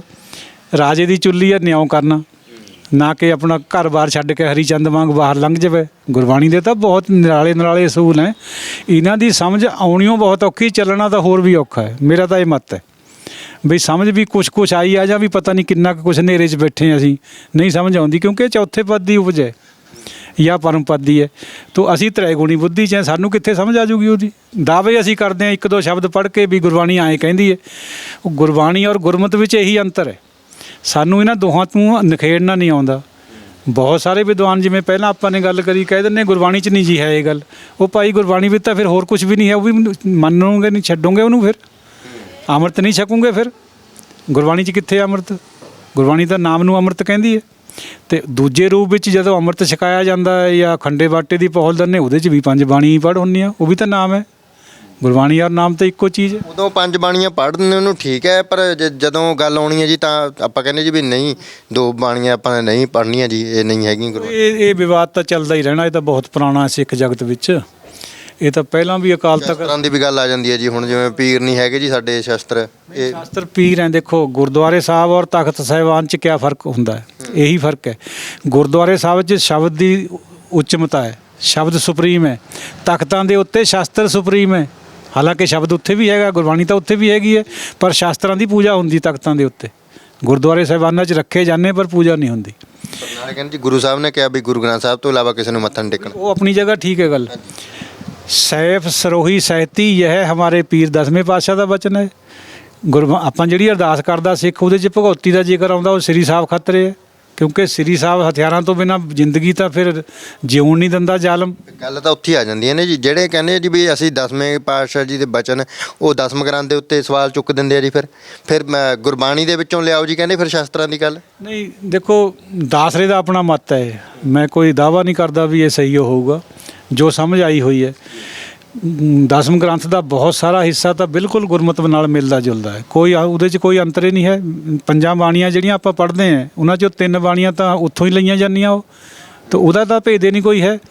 ਚਲੋ ਜੇ ਕਿਸੇ ਨੂੰ ਲੱਗਦਾ ਹੈ ਵੀ ਉਹ ਕੁਛ ਤ੍ਰਿਆ ਚਿੱਤਰ ਵਗੈਰਾ ਦੀ ਗੱਲ ਹੈ, ਉਹੀਆਂ ਜਾਂ ਤੋਕਾਂ ਗੁਰੂ ਗ੍ਰੰਥ ਸਾਹਿਬ 'ਚ ਵੀ ਹੈ। ਵੈਸੇ ਆਈ ਨਹੀਂ ਹੈ ਵੀ ਨਹੀਂ ਹੈ, ਸੱਚਾਈ ਹੈ ਉਹ। ਅੱਜ ਨਾ ਸੁੱਤੀ ਕੰਤ ਸਿਉ ਅੰਗ ਮੁੜੇ ਮੁੜ ਜਾਏ, ਗੁਰੂ ਗ੍ਰੰਥ ਸਾਹਿਬ ਦੀ ਤੋਕ ਹੈ, ਪਰ ਦੁਨਿਆਵੀ ਰੂਪ ਤਾਂ ਇਹਦਾ ਕੁਝ ਹੋਰ ਹੈ। ਸੋ ਇਸ ਤਰ੍ਹਾਂ ਵੀ ਇਹ ਹੁਣ ਮਹਾਰਾਜ ਇਹ ਜਾਣਦਾ ਇਹਦੇ ਬਾਰੇ। ਕੋਈ ਬੰਦਾ ਨਾ, ਇੱਕ ਬੰਦਾ ਇਹਦਾ ਫੈਸਲਾ ਕਰ ਸਕਦਾ ਹੈ। ਗੁਰੂ ਹੋਵੇ ਤਾਂ ਫੈਸਲਾ ਕਰੇ। ਅਕਾਲ ਤਖਤ ਸਾਹਿਬ ਤੋਂ ਹੁਕਮਨਾਮਾ ਰਾਗਮਾਲਾ ਦਾ ਵੀ ਨਿਕਲਿਆ ਹੋਇਆ। ਇਹ ਰੌਲਾ ਪਹਿਲਾਂ ਵੀ ਪੈ ਲਿਆ 1920 ਦੇ ਕਰੀਬ ਵੀ। ਫਿਰ ਹੁਕਮਨਾਮਾ ਇਹ ਹੋ ਗਿਆ ਸੀ ਵੀ ਭਾਈ ਕੱਢਣੀ ਨਹੀਂ ਹੈ, ਗੁਰੂ ਗ੍ਰੰਥ ਸਾਹਿਬ 'ਚੋਂ ਰੱਖੋ, ਕਿਉਂਕਿ ਭਾਈ ਰਣਧੀਰ ਸਿੰਘ ਜੀ ਤਾਂ ਮੰਨਦੇ ਨਹੀਂ ਸੀ ਰਾਗਮਾਲਾ ਨੂੰ, ਤਾਂ ਉੱਠ ਕੇ ਚਲੇ ਜਾਂਦੇ ਜਦੋਂ ਕੋਈ ਪੜ੍ਹਨ ਲੱਗ ਜੇ। ਉਹਨਾਂ ਦੇ ਜਿਹੜੇ ਫੋਲੋਅਰਸ ਨੇ ਉੱਠ ਕੇ ਚਲੇ ਜਾਂਦੇ। ਅਤੇ ਟਕਸਾਲਾਂ ਵਾਲੇ ਕਹਿੰਦੇ ਆ ਵੀ ਬਿਲਕੁਲ ਪੜ੍ਹਨੀ ਹੈ। ਵਿਵਾਦ ਉਦੋਂ ਵੀ ਪੈਦਾ ਹੋਇਆ ਸੀਗਾ। ਫਿਰ ਹੁਕਮਨਾਮਾ ਇਹ ਹੋਇਆ ਸੀ ਵੀ ਕੱਢ ਨਹੀਂ ਸਕਦੇ ਆਪਾਂ ਗੁਰੂ ਗ੍ਰੰਥ ਸਾਹਿਬ 'ਚੋਂ ਅਜੇ, ਜਿੰਨਾ ਚਿਰ ਪੰਥ ਦਾ ਫੈਸਲਾ ਨਹੀਂ ਕੋਈ ਹੁੰਦਾ। ਪਰ ਕੋਈ ਪੜ੍ਹੇ ਜਾਂ ਨਾ ਪੜ੍ਹੇ, ਆਪਣੀ ਮਰਿਆਦਾ ਅਨੁਸਾਰ ਉਹ ਕਰ ਲਓ। ਇਹ ਫੈਸਲਾ ਹੋਇਆ ਵਾ। ਜਿਹਨੇ ਇਹ ਫੈਸਲੇ ਇਸ ਤਰ੍ਹਾਂ ਹੀ ਬੈਠ ਕੇ ਨਿਬੜਨੇ ਚਾਹੀਦੇ ਆ, ਕਿਉਂਕਿ ਹੋਏ ਇਕੱਤਰ ਮਿਲੋ ਮੇਰੇ ਭਾਈ ਦੁਬਦਾ ਦੂਰ ਕਰੋ ਲੈ ਬੁਲਾਏ ਜੀ। ਨਹੀਂ, ਫਿਰ ਉਹ ਤ੍ਰੈਗੁਣੀ ਬੁੱਧੀ ਨਿਬੜ ਨਹੀਂ ਦਿੰਦੀ ਹੈ। ਸਿੱਧ ਸਮਾਧ ਕਰੈ ਨਿਤ ਝਗੜਾ, ਦੋਏ ਲੋਚਨ ਕਿਆ ਹਿਰੈ। ਅੰਤਰ ਜੋਤ ਸ਼ਬਦ ਧੁਨ ਜਾਗੈ, ਸਤਿਗੁਰ ਝਗੜ ਨਿਬੇੜੈ। ਜੇ ਅੰਦਰ ਜੋਤ ਜਗੂਗੀ ਨਾਮ ਦੀ ਤਾਂ ਨਿਬੜ ਸਕਦਾ ਉਹ। ਜੋਤ ਤਾਂ ਜਗਦੀ ਕੋਈ ਨਹੀਂ। ਸਮਾਧਾਂ ਲਾ ਕੇ ਸਿੱਧਾਂ ਦੇ ਅੰਦਰ ਵੀ ਇਹ ਝਗੜਾ ਨਹੀਂ ਮੁੱਕਿਆ। ਸਾਡਾ ਕਿਵੇਂ ਮੁੱਕ ਜੂ ਸਿੱਖ ਦਾ ਇੱਕ ਦਾ? ਅਸੀਂ ਵੀ ਤਾਂ ਤ੍ਰੈਗੁਣੀ ਹੈ। ਕੋਈ ਲਗਾਤਾਰ ਸਵਾਲ ਜੀ, ਭੋਰਿਆਂ ਤੇ ਵੀ ਸਵਾਲ ਵੀ ਭੋਰੇ ਨਹੀਂ। ਮੈਂ ਹੁਣ ਇਸ ਤਰ੍ਹਾਂ ਹੈ ਜਗਦੀਪ ਸਿੰਘ, ਦੇਖੋ ਭੋਰਿਆਂ ਦੇ ਉੱਪਰ ਵੀ ਸਵਾਲ ਉੱਠਿਆ ਸੀਗਾ ਪਿੱਛੇ ਜੇ ਕਈ ਸਾਲ ਹੋ ਗਏ। ਗੱਲ ਭਾਵਨਾ ਦੀ ਹੈ ਸਿੱਖੀ ਦੇ ਵਿੱਚ। ਜਿਵੇਂ ਪਹਿਲਾਂ ਜ਼ਿਕਰ ਆਇਆ ਨਾ ਬਈ ਕਤਲ ਬਲਾਤਕਾਰੀ ਭੋਰੇ 'ਚ ਬੈਠਣਾ ਵੀ ਇਸ ਤਰ੍ਹਾਂ ਦਾ ਇੱਕ ਇਸ਼ੂ ਹੈ। ਇਹ ਇਸ਼ੂ ਦੇ ਪਿੱਛੇ ਜਿਹੜੀ ਭਾਵਨਾ ਹੈ ਉਹ ਉਹਨੂੰ ਚੰਗਾ ਜਾਂ ਮੰਦਾ ਬਣਾਊਗੀ, ਪੁੰਨ ਜਾਂ ਪਾਪ ਬਣਾਊਗੀ। ਦੇਖੋ ਕੋਈ ਪਖੰਡੀ ਸਾਧ ਭੋਰੇ 'ਚ ਬਹਿ ਕੇ ਉਹ ਬਾਹਰ ਚੇਲਿਆਂ ਚਪਟਿਆਂ ਨੂੰ ਹੁਕਮ ਹੁੰਦਾ ਵੀ ਮੈਂ 21 ਦਿਨ ਬਾਅਦ ਚਲੀਆ ਕੱਟਣਾ ਜਾਂ 40 ਦਿਨ ਦਾ ਕੱਟਣਾ, ਮੈਂ ਬਾਹਰ ਆਊਂਗਾ, ਉਦੋਂ ਢੋਲ ਢਮੱਕੇ ਕਰਿਓ, ਮੇਰੀ ਜੈ ਜੈਕਾਰ ਹੋਊਗੀ। ਉਹ ਬਿਲਕੁਲ ਬਾਈਹਾਤ ਗੱਲ ਹੈ, ਉਹ ਨਹੀਂ ਹੋਣੀ ਚਾਹੀਦੀ। ਉਹੋ ਜਿਹੇ ਭੋਰੇ ਦਾ ਕੋਈ ਮਹੱਤਵ ਨਹੀਂ ਹੈ। ਲੇਕਿਨ ਜਿੱਥੇ ਗੁਰੂ ਤੇਗ ਬਹਾਦਰ ਮਹਾਰਾਜ ਬੈਠੇ, ਗੁਰਦੁਆਰਾ ਸਾਹਿਬ ਹੈ, ਬਾਬੇ ਬਕਾਲੇ ਦੀ ਗੱਲ ਹੈ, ਉਹ ਭੋਰੇ ਦੇ ਵਿੱਚ ਬੈਠਣਾ ਮੱਖੀ ਤੋਂ ਮੱਛਰ ਤੋਂ, ਉਦੋਂ ਤੋਂ ਏਸੀ ਵਗੈਰਾ ਵੀ ਨਹੀਂ ਸੀ ਹੁੰਦੇ, ਅੰਦਰ ਠੰਡ ਵੀ ਹੁੰਦੀ ਹੈ, ਕੱਚੀਆਂ ਕੰਧਾਂ ਜਿੱਥੇ ਭੋਰਾ ਹੁੰਦਾ, ਅਤੇ ਸ਼ੋਰ ਸ਼ਰਾਬੇ ਤੋਂ ਵੀ ਪਾਸੇ ਰਹਿ ਕੇ ਉੱਥੇ ਨਾਮ ਜਪ ਲੈਣਾ, ਇਹਦੇ 'ਚ ਕਿਆ ਬੁਰਾਈ ਹੈ? ਸੁਆਮੀ ਕੋ ਗ੍ਰਹਿ ਜਿਉ ਸਦਾ, ਸਵਾਨ ਤਜਤ ਨਹੀਂ ਨਿਤ, ਨਾਨਕ ਇਹ ਵਿਦ ਹਰ ਭਜੋ, ਇੱਕ ਮਨ ਹੋਏ ਇੱਕ ਚਿੱਤ। ਜੇ ਇੱਕ ਮਨ ਇੱਕ ਚਿੱਤ ਹੇਠਾਂ ਬਹਿ ਕੇ ਹੁੰਦਾ ਤਾਂ ਵੀ ਠੀਕ ਹੈ, ਬਾਹਰ ਆ ਕੇ ਹੁੰਦਾ ਤਾਂ ਵੀ ਠੀਕ ਹੈ। ਉਹ ਤਾਂ ਗੱਲ ਤਾਂ ਉਹਦੀ ਹੈ, ਉਹਦੇ 'ਚ ਭਾਵਨਾ ਤਾਂ ਨੇਕ ਹੈ ਉਹਨਾਂ ਦੀ। ਗੱਲ ਤਾਂ ਹੋਈ ਹੈ ਨਾ ਜੀ। ਗੱਲ ਉਹ ਕਹਿੰਦੇ ਜੀ ਗੱਲ ਜਪਣ ਦੀ ਨਹੀਂ ਹੈ ਜੀ, ਗੱਲ ਸਮਝਣ ਦੀ ਹੈ। ਗੁਰਬਾਣੀ ਜਪਣ ਲਈ ਥੋੜ੍ਹੀ ਹੈ, ਸਮਝਣ ਲਈ ਹੈ ਜੀ। ਬਿਲਕੁਲ ਗਲਤ ਗੱਲ ਹੈ। ਗੁਰਬਾਣੀ ਹੈ ਉਹ ਜਪਣ ਖਾਤਰ ਹੈ। ਜੇ ਅਸੀਂ ਜਪੂਗੇ ਨਹੀਂ, ਜਪਣਾ ਕਾਹਦਾ ਹੋਣਾ ਹੈ? ਜਦੋਂ ਮੈਂ ਟੁੱਟੂਗੀ, ਨਹੀਂ ਹੋਣਾ ਹੀ ਨਹੀਂ।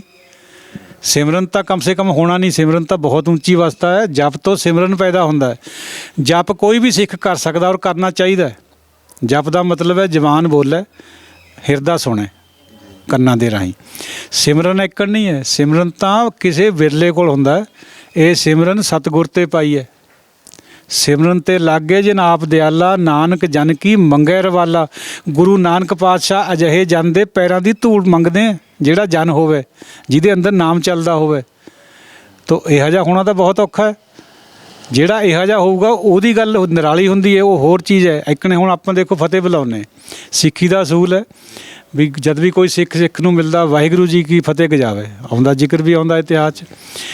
ਲੇਕਿਨ ਗੁਰਬਾਣੀ ਵਿੱਚ ਤਾਂ ਬਾਰ-ਬਾਰ ਇਸ ਗੱਲ ਦਾ ਜ਼ਿਕਰ ਆਉਂਦਾ ਵੀ ਜੇ ਕੋਈ ਚੌਥੇ ਪਦ ਵਾਲਾ ਮਿਲ ਜਾਂਦਾ ਹੈ ਤਾਂ ਉਹਦੀ ਤਾਂ ਡੰਡੌਤ ਕਰਨਾ ਵੀ ਯੋਗ ਹੈ, ਉਹਦੇ ਤਾਂ ਪੈਰ ਚੱਟਣ। ਪੜਿਆ ਅਨਪੜਿਆ ਪਰਮ ਉਹ ਵੀ ਗੱਲ ਹੈ, ਉਹ ਤਾਂ ਚਲੋ ਜੁਦੀ ਗੱਲ ਹੈ ਵੀ ਪੜਿਆ ਜਾਂ ਨਹੀਂ ਪੜਿਆ। ਜਿਹਨੂੰ ਪਰਮ ਪਦ ਮਿਲ ਗਿਆ, ਜਿਹਦੇ ਅੰਦਰ ਨਾਮ ਚੱਲ ਪਿਆ, ਉਹਦੇ ਤਾਂ ਪੱਗ ਚੱਟਣ ਦੀ ਵੀ, ਪੈਰਾਂ ਨੂੰ ਚੱਟਣ ਦੀ ਗੱਲ ਵੀ ਆਉਂਦੀ ਹੈ ਗੁਰਬਾਣੀ 'ਚ। ਨਾਨਕ ਤਿਸ ਪੱਗ ਚੱਟ ਹੈ, ਜੋ ਦਿਸੈ ਗੁਰ ਸਿਖੜਾ ਤਿਸ ਨਿਵ ਨਿਵ ਲਾਗੋਂ ਪਾਏ ਜਿਓ, ਆਖਾਂ ਬਿਰਥਾ ਜੀ ਕੀ ਗੁਰ ਸੱਜਣ ਦੇ ਮਿਲਾਏ ਜਿਓ।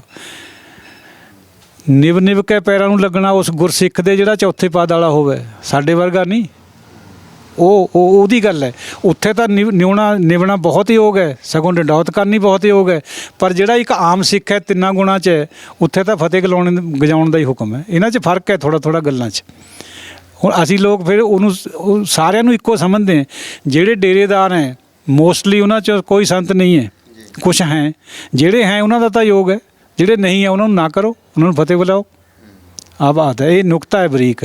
ਇਹ ਸਾਨੂੰ ਬਾਬਾ ਜੀ ਨਤਨਪੁਰ ਵਾਲਿਆਂ ਤੋਂ ਗੱਲਾਂ ਮਿਲੀਆਂ ਹੋਈਆਂ, ਨਹੀਂ ਸਮਝ ਨਹੀਂ ਕਿੱਥੇ ਆਉਂਦੀ ਇਹਨਾਂ ਦੀ। ਤਾਂ ਗੁਰਬਾਣੀ ਦੀ ਸਮਝ ਹੀ ਨਹੀਂ ਆਉਂਦੀ। ਗੁਰਮਤਿ ਦੀ ਉਸ 'ਤੇ ਵੀ ਔਖੀ ਹੈ ਸਮਝ ਆਉਣੀ। ਹਾਲਾਂਕਿ ਗੁਰਬਾਣੀ 'ਚੋਂ ਹੀ ਗੁਰਮਤਿ ਪੈਦਾ ਹੁੰਦੀ ਹੈ, ਪਰ ਸਮਝ ਆਉਣੀ ਬਹੁਤ ਔਖੀ ਹੈ। ਦੇਖੋ ਇਹ ਗੱਲ ਗੁਰਬਾਣੀ 'ਚ ਵੀ ਹੈ ਗੱਲ। ਜਿਹੜੀ ਸੱਤੇ ਬਲਵੰਡ ਦੀ ਵਾਰ ਹੈ, ਉਹਦੀਆਂ ਪਹਿਲੀਆਂ 6 ਪੌੜੀਆਂ ਹੈ। ਉਹਦੇ ਵਿੱਚ ਗੁਰੂ ਅੰਗਦ ਦੇਵ ਜੀ, ਗੁਰੂ ਅਮਰਦਾਸ ਜੀ, ਉਹਨਾਂ ਦੀ ਉਸਤਤੀ ਕਰੀ ਹੋਈ ਹੈ। ਇਹ ਦਿਖਾਇਆ ਹੋਇਆ ਵੀ ਉਹਨਾਂ ਨੇ ਘਾਲ ਘਾਲੀ ਹੈ ਮਰਦਾਂ ਵਾਲੀ, ਤਾਂ ਉਹਨਾਂ ਨੂੰ ਇਹ ਅਵਸਥਾ ਪ੍ਰਾਪਤ ਹੋਈ ਹੈ। ਪਰ ਜਿਹੜੀਆਂ ਅਗਲੀਆਂ 2 ਪੌੜੀਆਂ ਉਹ ਚੌਥੇ ਪਾਤਸ਼ਾਹ ਔਰ ਪੰਜਵੇਂ ਪਾਤਸ਼ਾਹ ਦੇ ਮੁਤਲਕ, ਤਾਂ ਉੱਥੇ ਉਹ ਗੱਲ ਹੋਰ ਹੈ। ਉਹ ਕਹਿ ਰਹੇ ਵੀ ਸਭ ਕੁਝ ਤੈਂ ਹੀ ਕਰਿਆ, ਅਸੀਂ ਕੁਝ ਵੀ ਨਹੀਂ ਕਰਿਆ। ਉਹ ਗੁਰਮਤ ਹੈ ਦੋਹੇ, ਇਹ ਗੁਰਬਾਣੀ ਹੈ। ਉਹ ਗੁਰਬਾਣੀ 'ਚੋਂ ਗੁਰਮਤ ਪੈਦਾ ਹੁੰਦੀ। ਲੰਬੀਆਂ ਬਾਣੀਆਂ ਦੇ ਅਖੀਰ ਵਿੱਚ ਗੁਰਮਤ ਹੁੰਦੀ ਹੈ। ਜਿਹੜੇ 2 ਰਹਾਉ ਆਉਂਦੇ ਆ ਤਾਂ ਪਹਿਲੀ ਰਹਾਉ 'ਚ ਸਵਾਲ ਹੈ, ਦੂਜੀ 'ਚ ਗੁਰਮਤ ਹੁੰਦੀ ਹੈ, ਉਹਦਾ ਜਵਾਬ ਹੁੰਦਾ। ਫਿਰ ਯਾਦ ਆ ਜੀ ਉਹ ਕਾਫੀ ਸਾਰਾ ਯਾਦ ਹੈ, ਪਰ ਹੁਣ ਇਸ ਟਾਈਮ ਕਈ ਦਫਾ ਫਿਰ ਨਹੀਂ ਆਉਂਦਾ ਨਾ। ਜਦ ਬਹਿ ਜੂਗੇ ਇਕੱਲੇ ਆਰਾਮ ਨਾਲ ਫਿਰ ਤਾਂ ਯਾਦ ਆ ਜਾਂਦੀਆਂ ਸਾਰੀਆਂ ਗੱਲਾਂ। ਇੱਕ ਹੋਰ ਗੱਲ, ਮਲਹਾਰ ਦੀ ਵਾਰ ਹੈ, ਸਾਰੰਗ ਦੀ ਵਾਰ ਹੈ, 12 ਹੈ ਨਾ ਗੁਰੂ ਗ੍ਰੰਥ ਸਾਹਿਬ 'ਚ 22 ਵਾਰਾਂ। ਉਹਨਾਂ ਦੀਆਂ ਪਹਿਲਾਂ ਜਿੰਨੀਆਂ ਪੌੜੀਆਂ ਸੀਗੀਆਂ, ਗੁਰੂ ਨਾਨਕ ਸਾਹਿਬ ਦੀ ਵਾਰ ਹੈ, ਉਹਦੀਆਂ ਜਿੰਨੀਆਂ ਪਹਿਲਾਂ ਸੀ 25 ਹੈ ਸ਼ਾਇਦ ਮੇਰੇ ਖਿਆਲ 'ਚ, ਜੇ ਮੈਂ ਗਲਤ ਨਾ ਹੋਵਾਂ। ਗੁਰੂ ਸਾਹਿਬ ਨੇ 5ਵੇਂ ਨੇ ਇੱਕ ਆਪਣੇ ਕੋਲੋਂ ਪੌੜੀ ਲਿਖ ਕੇ ਉਹਦੀਆਂ ਗਿਣਤੀ 1 ਵਧਾਤੀ ਹੈ। ਫਿਰ ਉਹਨਾਂ ਨੇ ਲਿਖੀ ਆ ਉਹ ਇਹੀ ਹੈ ਵੀ ਗੁਰਮਤਿ ਔਰ ਗੁਰਬਾਣੀ 'ਚ ਕਿਤੇ ਲੋਕ ਭੇਦ ਨਾ ਕਰ ਲਵੇਂ, ਫਰਕ ਨਾ ਪਾ ਲਵੇਂ। ਦੋਨਾਂ ਦੇ ਵਿੱਚ ਥੋੜ੍ਹਾ ਜਿਹਾ ਸਟਲ ਜਿਹਾ ਡਿਫਰੈਂਸ ਹੈ, ਪਰ ਉਹ ਬੁੱਧੀ ਨੂੰ ਲੱਗਦਾ ਹੈ। ਜਦ ਬੁੱਧੀ ਵਿਵੇਕ ਬਣ ਜੂਗੀ ਫਿਰ ਨਹੀਂ ਲੱਗਦਾ, ਫਿਰ ਉਹ ਸਹੀ ਹੈ ਸਾਰਾ ਕੁਛ। ਗੁਰਮਤਿ ਔਰ ਗੁਰਬਾਣੀ 'ਚ ਥੋੜ੍ਹਾ ਜਿਹਾ ਸਟਲ ਜਿਹਾ ਬਰੀਕ ਜਿਹਾ ਭੇਦ ਹੈ। ਉਹ ਉਹੀ ਭੇਦ ਹੈ ਵੀ ਜਿਹੜੇ ਇਹ ਕਹਿੰਦੇ ਆ ਵੀ ਅੰਮ੍ਰਿਤ ਛਕ ਕਾਹਤੇ ਛਕਾਉਂਦੇ ਆ ਜਾਂ ਕਿਉਂ, ਕਿਆ ਲੋੜ ਹੈ, ਜਾਂ ਗੁਰਬਾਣੀ 'ਚ ਨਹੀਂ ਹੈ, ਸਾਹਿਬਜ਼ਾਦਿਆਂ ਦੀ ਸ਼ਹੀਦੀ ਦੀ ਗੱਲ ਨਹੀਂ ਗੁਰਬਾਣੀ 'ਚ ਹੈ, ਫਿਰ ਕਿਹਾ ਸੀ ਉਹ ਮੰਨਣੀਆਂ ਨਹੀਂ। ਉਹ ਗੁਰਮਤਿ ਹੈ, ਉਹ ਤਾਂ ਮੰਨਣੀ ਹੈ। ਆਹ ਭੇਦ ਹੈ ਗੁਰਬਾਣੀ ਔਰ ਗੁਰਮਤਿ ਦਾ। ਜੇ ਸਮਝ ਆ ਗਈ ਫਿਰ ਨਹੀਂ ਬੰਦੇ ਦਾ ਮਨ ਕਦੇ ਵੀ ਖਰਾਬ ਹੋਊਗਾ। ਫਿਰ ਉਹਨੂੰ ਸਮਝ ਆ ਜਾਣੀ ਹੈ ਵੀ ਵਾਕਈ ਗੱਲਾਂ ਤਾਂ ਦੋਵੇਂ ਠੀਕ ਹੈ। ਇੱਕ ਨਿਚਲੀ ਸਟੇਜ ਹੈ, ਇੱਕ ਅਗਲੀ ਸਟੇਜ ਹੈ। ਸੋ ਬਹੁਤ ਸਾਰੀਆਂ ਗੱਲਾਂ ਸਾਹਮਣੇ ਆ ਰਹੀਆਂ ਸੀਗੀਆਂ ਜਿਹੜੀਆਂ ਮਨ ਦੇ ਵਿੱਚ ਸ਼ੰਕੇ ਵੀ ਖੜੇ ਕਰਦੀਆਂ ਨੇ, ਔਰ ਜਿਨ੍ਹਾਂ ਬਾਰੇ ਖਾਸ ਤੌਰ 'ਤੇ ਸਾਨੂੰ ਵੀ ਗੱਲਬਾਤ ਕੀਤੀ ਗਈ ਹੈ ਵੀ ਜ਼ਰੂਰ ਕੋਈ ਨਾ ਕੋਈ ਜਿਹੇ ਵਿਦਵਾਨ ਦੇ ਨਾਲ ਕਰੋ ਜਿਹਦੇ ਸ਼ੰਕੇ ਵੀ ਦੂਰ ਹੋ ਜਾਣ, ਕਿਉਂਕਿ ਇਹ ਗੱਲਾਂ ਸਾਹਮਣੇ ਹੋਣੀ ਚਾਹੀਦੀ। ਔਰ ਗੁਰਮਤਿ ਦੇ ਨਜ਼ਰੀਏ ਤੋਂ, ਗੁਰਬਾਣੀ ਦੇ ਨਜ਼ਰੀਏ ਤੋਂ ਗੱਲਬਾਤ ਡਾਕਟਰ ਸੋਹਣ ਸਿੰਘ ਪਪਰਾਲੀ ਜੀ ਪਹਿਲਾਂ ਵੀ ਕਰਦੇ ਰਹੇ ਨੇ, ਅਤੇ ਅੱਜ ਵੀ ਉਹਨਾਂ ਦੇ ਨਾਲ ਤੁਹਾਡੀ ਮੁਲਾਕਾਤ ਕਰਵਾਈ ਹੈ। ਕਿਸੇ ਹੋਰ ਵਿਸ਼ੇ ਦੇ ਉੱਤੇ ਜ਼ਰੂਰ ਅਸੀਂ ਗੁਰਬਾਣੀ ਦੀ ਸੇਧ ਤੋਂ ਜਾਂ ਗੁਰਬਾਣੀ ਦੇ ਨਜ਼ਰੀਏ ਤੋਂ, ਗੁਰਮਤਿ ਦੇ ਨਜ਼ਰੀਏ ਤੋਂ ਗੱਲਬਾਤ ਕਰਾਂਗੇ, ਲਗਾਤਾਰ ਕਰਦੇ ਰਹਾਂਗੇ ਅਸੀਂ। ਇੱਕ ਗੱਲ ਹੋਰ ਸਾਧ ਸੰਗਤ ਜੀ ਰਹਿ ਗਈ ਵੀ ਦੇਖੋ, ਜਿਹੜੀ ਸ਼ਕਤੀ ਦੀ ਗੱਲ ਹੈ, ਬਾਹਰੀ ਗੱਲ ਜਿਹੜੀ ਮੀਰੀ ਹੈ, ਮੀਰੀ ਔਰ ਪੀਰੀ ਇਕੱਠੀਆਂ ਕਰਤੀਆਂ 6ਵੇਂ ਪਾਤਸ਼ਾਹ ਨੇ। ਕਿਉਂਕਿ ਪੀਰੀ ਕਰਕੇ ਦੇਖ ਲਈ, ਸ਼ਹੀਦੀਆਂ ਵੀ ਹੋ ਗਈਆਂ। ਇਹ ਹਟਦੇ ਨਹੀਂ ਹੁੰਦੇ ਜਿਹੜੇ ਜ਼ਾਲਮ ਲੋਕ ਹੈ ਨਾ, ਹੋਏ ਤਾਂ ਉਹ ਵੀ ਹੈ ਤਾਂ ਉਹਦੇ ਹੁਕਮ ਵਿੱਚ, ਪਰ ਉਹ ਹਟਦੇ ਨਹੀਂ ਹੁੰਦੇ ਹੈ। ਆਪੇ ਛਿੰਝ ਪਵਾਏ ਮੱਲਾਂ ਖਾੜਾ ਰਚਿਆ, ਢਾਈਂਦਾ ਵੀ ਆਪ ਹੈ, ਢਾਉਂਦਾ ਵੀ ਆਪ ਹੈ, ਫੁੱਲ ਵੀ ਆਪ ਹੈ, ਕੰਡਾ ਵੀ ਆਪ ਹੈ। ਸਭ ਗੋਬਿੰਦ ਹੈ, ਸਭ ਗੋਬਿੰਦ ਹੈ, ਗੋਬਿੰਦ ਬਿਨ ਨਹੀਂ ਕੋਈ। ਸਭ ਕੁਛ ਉਹੀ ਹੈ, ਹੁਕਮ ਉਹਦਾ ਹੀ ਵਰਤ ਰਿਹਾ। ਪਰ ਜ਼ਾਲਮ ਲੋਕ ਆਪਣਾ ਭਾਣਾ ਕਰਕੇ ਹਟਦੇ ਨਹੀਂ ਹੁੰਦੇ, ਫਿਰ ਸ਼ਾਸਤਰਾਂ ਦੀ ਲੋੜ ਪੈਂਦੀ ਹੈ। ਇਸੇ ਕਰਕੇ ਫਿਰ ਜਿਹੜੀ ਪੀਰੀ ਹੈ ਉਹਨੂੰ ਉੱਪਰ ਰੱਖਿਆ, ਮੀਰੀ ਉਹਦੇ ਅੰਡਰ ਕਰਤੀ। ਜਿਹੜੇ ਨਿਸ਼ਾਨ ਸਾਹਿਬ ਹੈ 2 ਅਕਾਲ ਤਖਤ ਸਾਹਿਬ ਦੇ ਕੋਲ, ਉਹਨਾਂ 'ਚੋਂ ਜਿਹੜਾ ਪੀਰੀ ਹੈ ਉਹ 1.5 ਫੁੱਟ ਉੱਚਾ ਹੈ, ਮੀਰੀ ਉਹਦੇ ਅੰਡਰ ਰੱਖੀ ਹੈ। ਪਰ ਹੁਣ ਸਿਆਸਤਦਾਨਾਂ ਨੇ ਮੀਰੀ ਉੱਪਰ ਕਰ ਲਈ, ਪੀਰੀ ਪਿੱਛੇ ਛੱਡ ਦਿੱਤੀ, ਉਲਟਾ ਕੰਮ ਕਰ ਲਿਆ। ਤੋ ਇਹ ਜਿਹੜੀਆਂ ਵਿਚਾਰਾਂ ਹੈ ਨਾ, ਇਹ ਬਹੁਤ ਗੰਭੀਰ ਵਿਚਾਰਾਂ ਔਰ ਗਹਿਰ ਵਿਚਾਰਾਂ ਹੈ। ਇਹ ਹੋਣੀਆਂ ਚਾਹੀਦੀਆਂ ਸਿੱਖ ਜਗਤ ਵਿੱਚ, ਫਿਰ ਸਮਝ ਆਉਂਦੀ। ਜੇ ਵਿਦਵਾਨਾਂ ਨੂੰ ਸਮਝ ਆ ਜਾਏ ਤਾਂ ਬਾਕੀਆਂ ਨੂੰ ਫਿਰ ਤਾਂ ਆਉਣੀ ਹੈ। ਜਦ ਅਸੀਂ ਉਹ ਭੰਬਲ ਭੂਸੇ 'ਚ ਪਏ ਹੋਏ ਹਾਂ, ਸਾਡੀ ਮਾਈਂਡ ਕਲੀਅਰ ਨਹੀਂ ਕਿਸੇ ਗੱਲ ਬਾਰੇ 'ਚ, ਫਿਰ ਸੰਗਤ ਨੂੰ ਤਾਂ ਭੰਬਲ ਭੂਸੇ ਪੈਣੇ ਹੀ ਪੈਣੇ। ਸੋ ਸਾਧ ਸੰਗਤ ਜੀ, ਅਸੀਂ ਜ਼ਰੂਰ ਡਾਕਟਰ ਸਾਹਿਬ ਦੇ ਨਾਲ ਹੋਰ ਬਹੁਤ ਸਾਰੀਆਂ ਵਿਸ਼ਿਆਂ ਦੇ ਉੱਤੇ ਮੁਲਾਕਾਤਾਂ ਕਰਦੇ ਰਹਾਂਗੇ, ਕਿਉਂਕਿ ਇਹਨਾਂ ਕੋਲ ਸਮਾਂ ਵੀ ਬਹੁਤ ਘੱਟ ਹੁੰਦਾ, ਪਰ ਫਿਰ ਵੀ ਅਸੀਂ ਕੋਸ਼ਿਸ਼ ਕਰਾਂਗੇ ਵੀ ਗੁਰਮਤ ਦੇ ਨਜ਼ਰੀਏ ਦੇ ਨਾਲ, ਗੁਰਬਾਣੀ ਦੇ ਨਜ਼ਰੀਏ ਦੇ ਨਾਲ ਇਹਨਾਂ ਦੇ ਨਾਲ ਕੋਈ ਨਾ ਕੋਈ ਜ਼ਰੂਰ ਤੁਹਾਡੇ ਸਾਹਮਣੇ ਮੁਲਾਕਾਤ ਰੱਖਦੇ ਰਹੀਏ। ਦਿਓ ਇਜਾਜ਼ਤ, ਧੰਨਵਾਦ।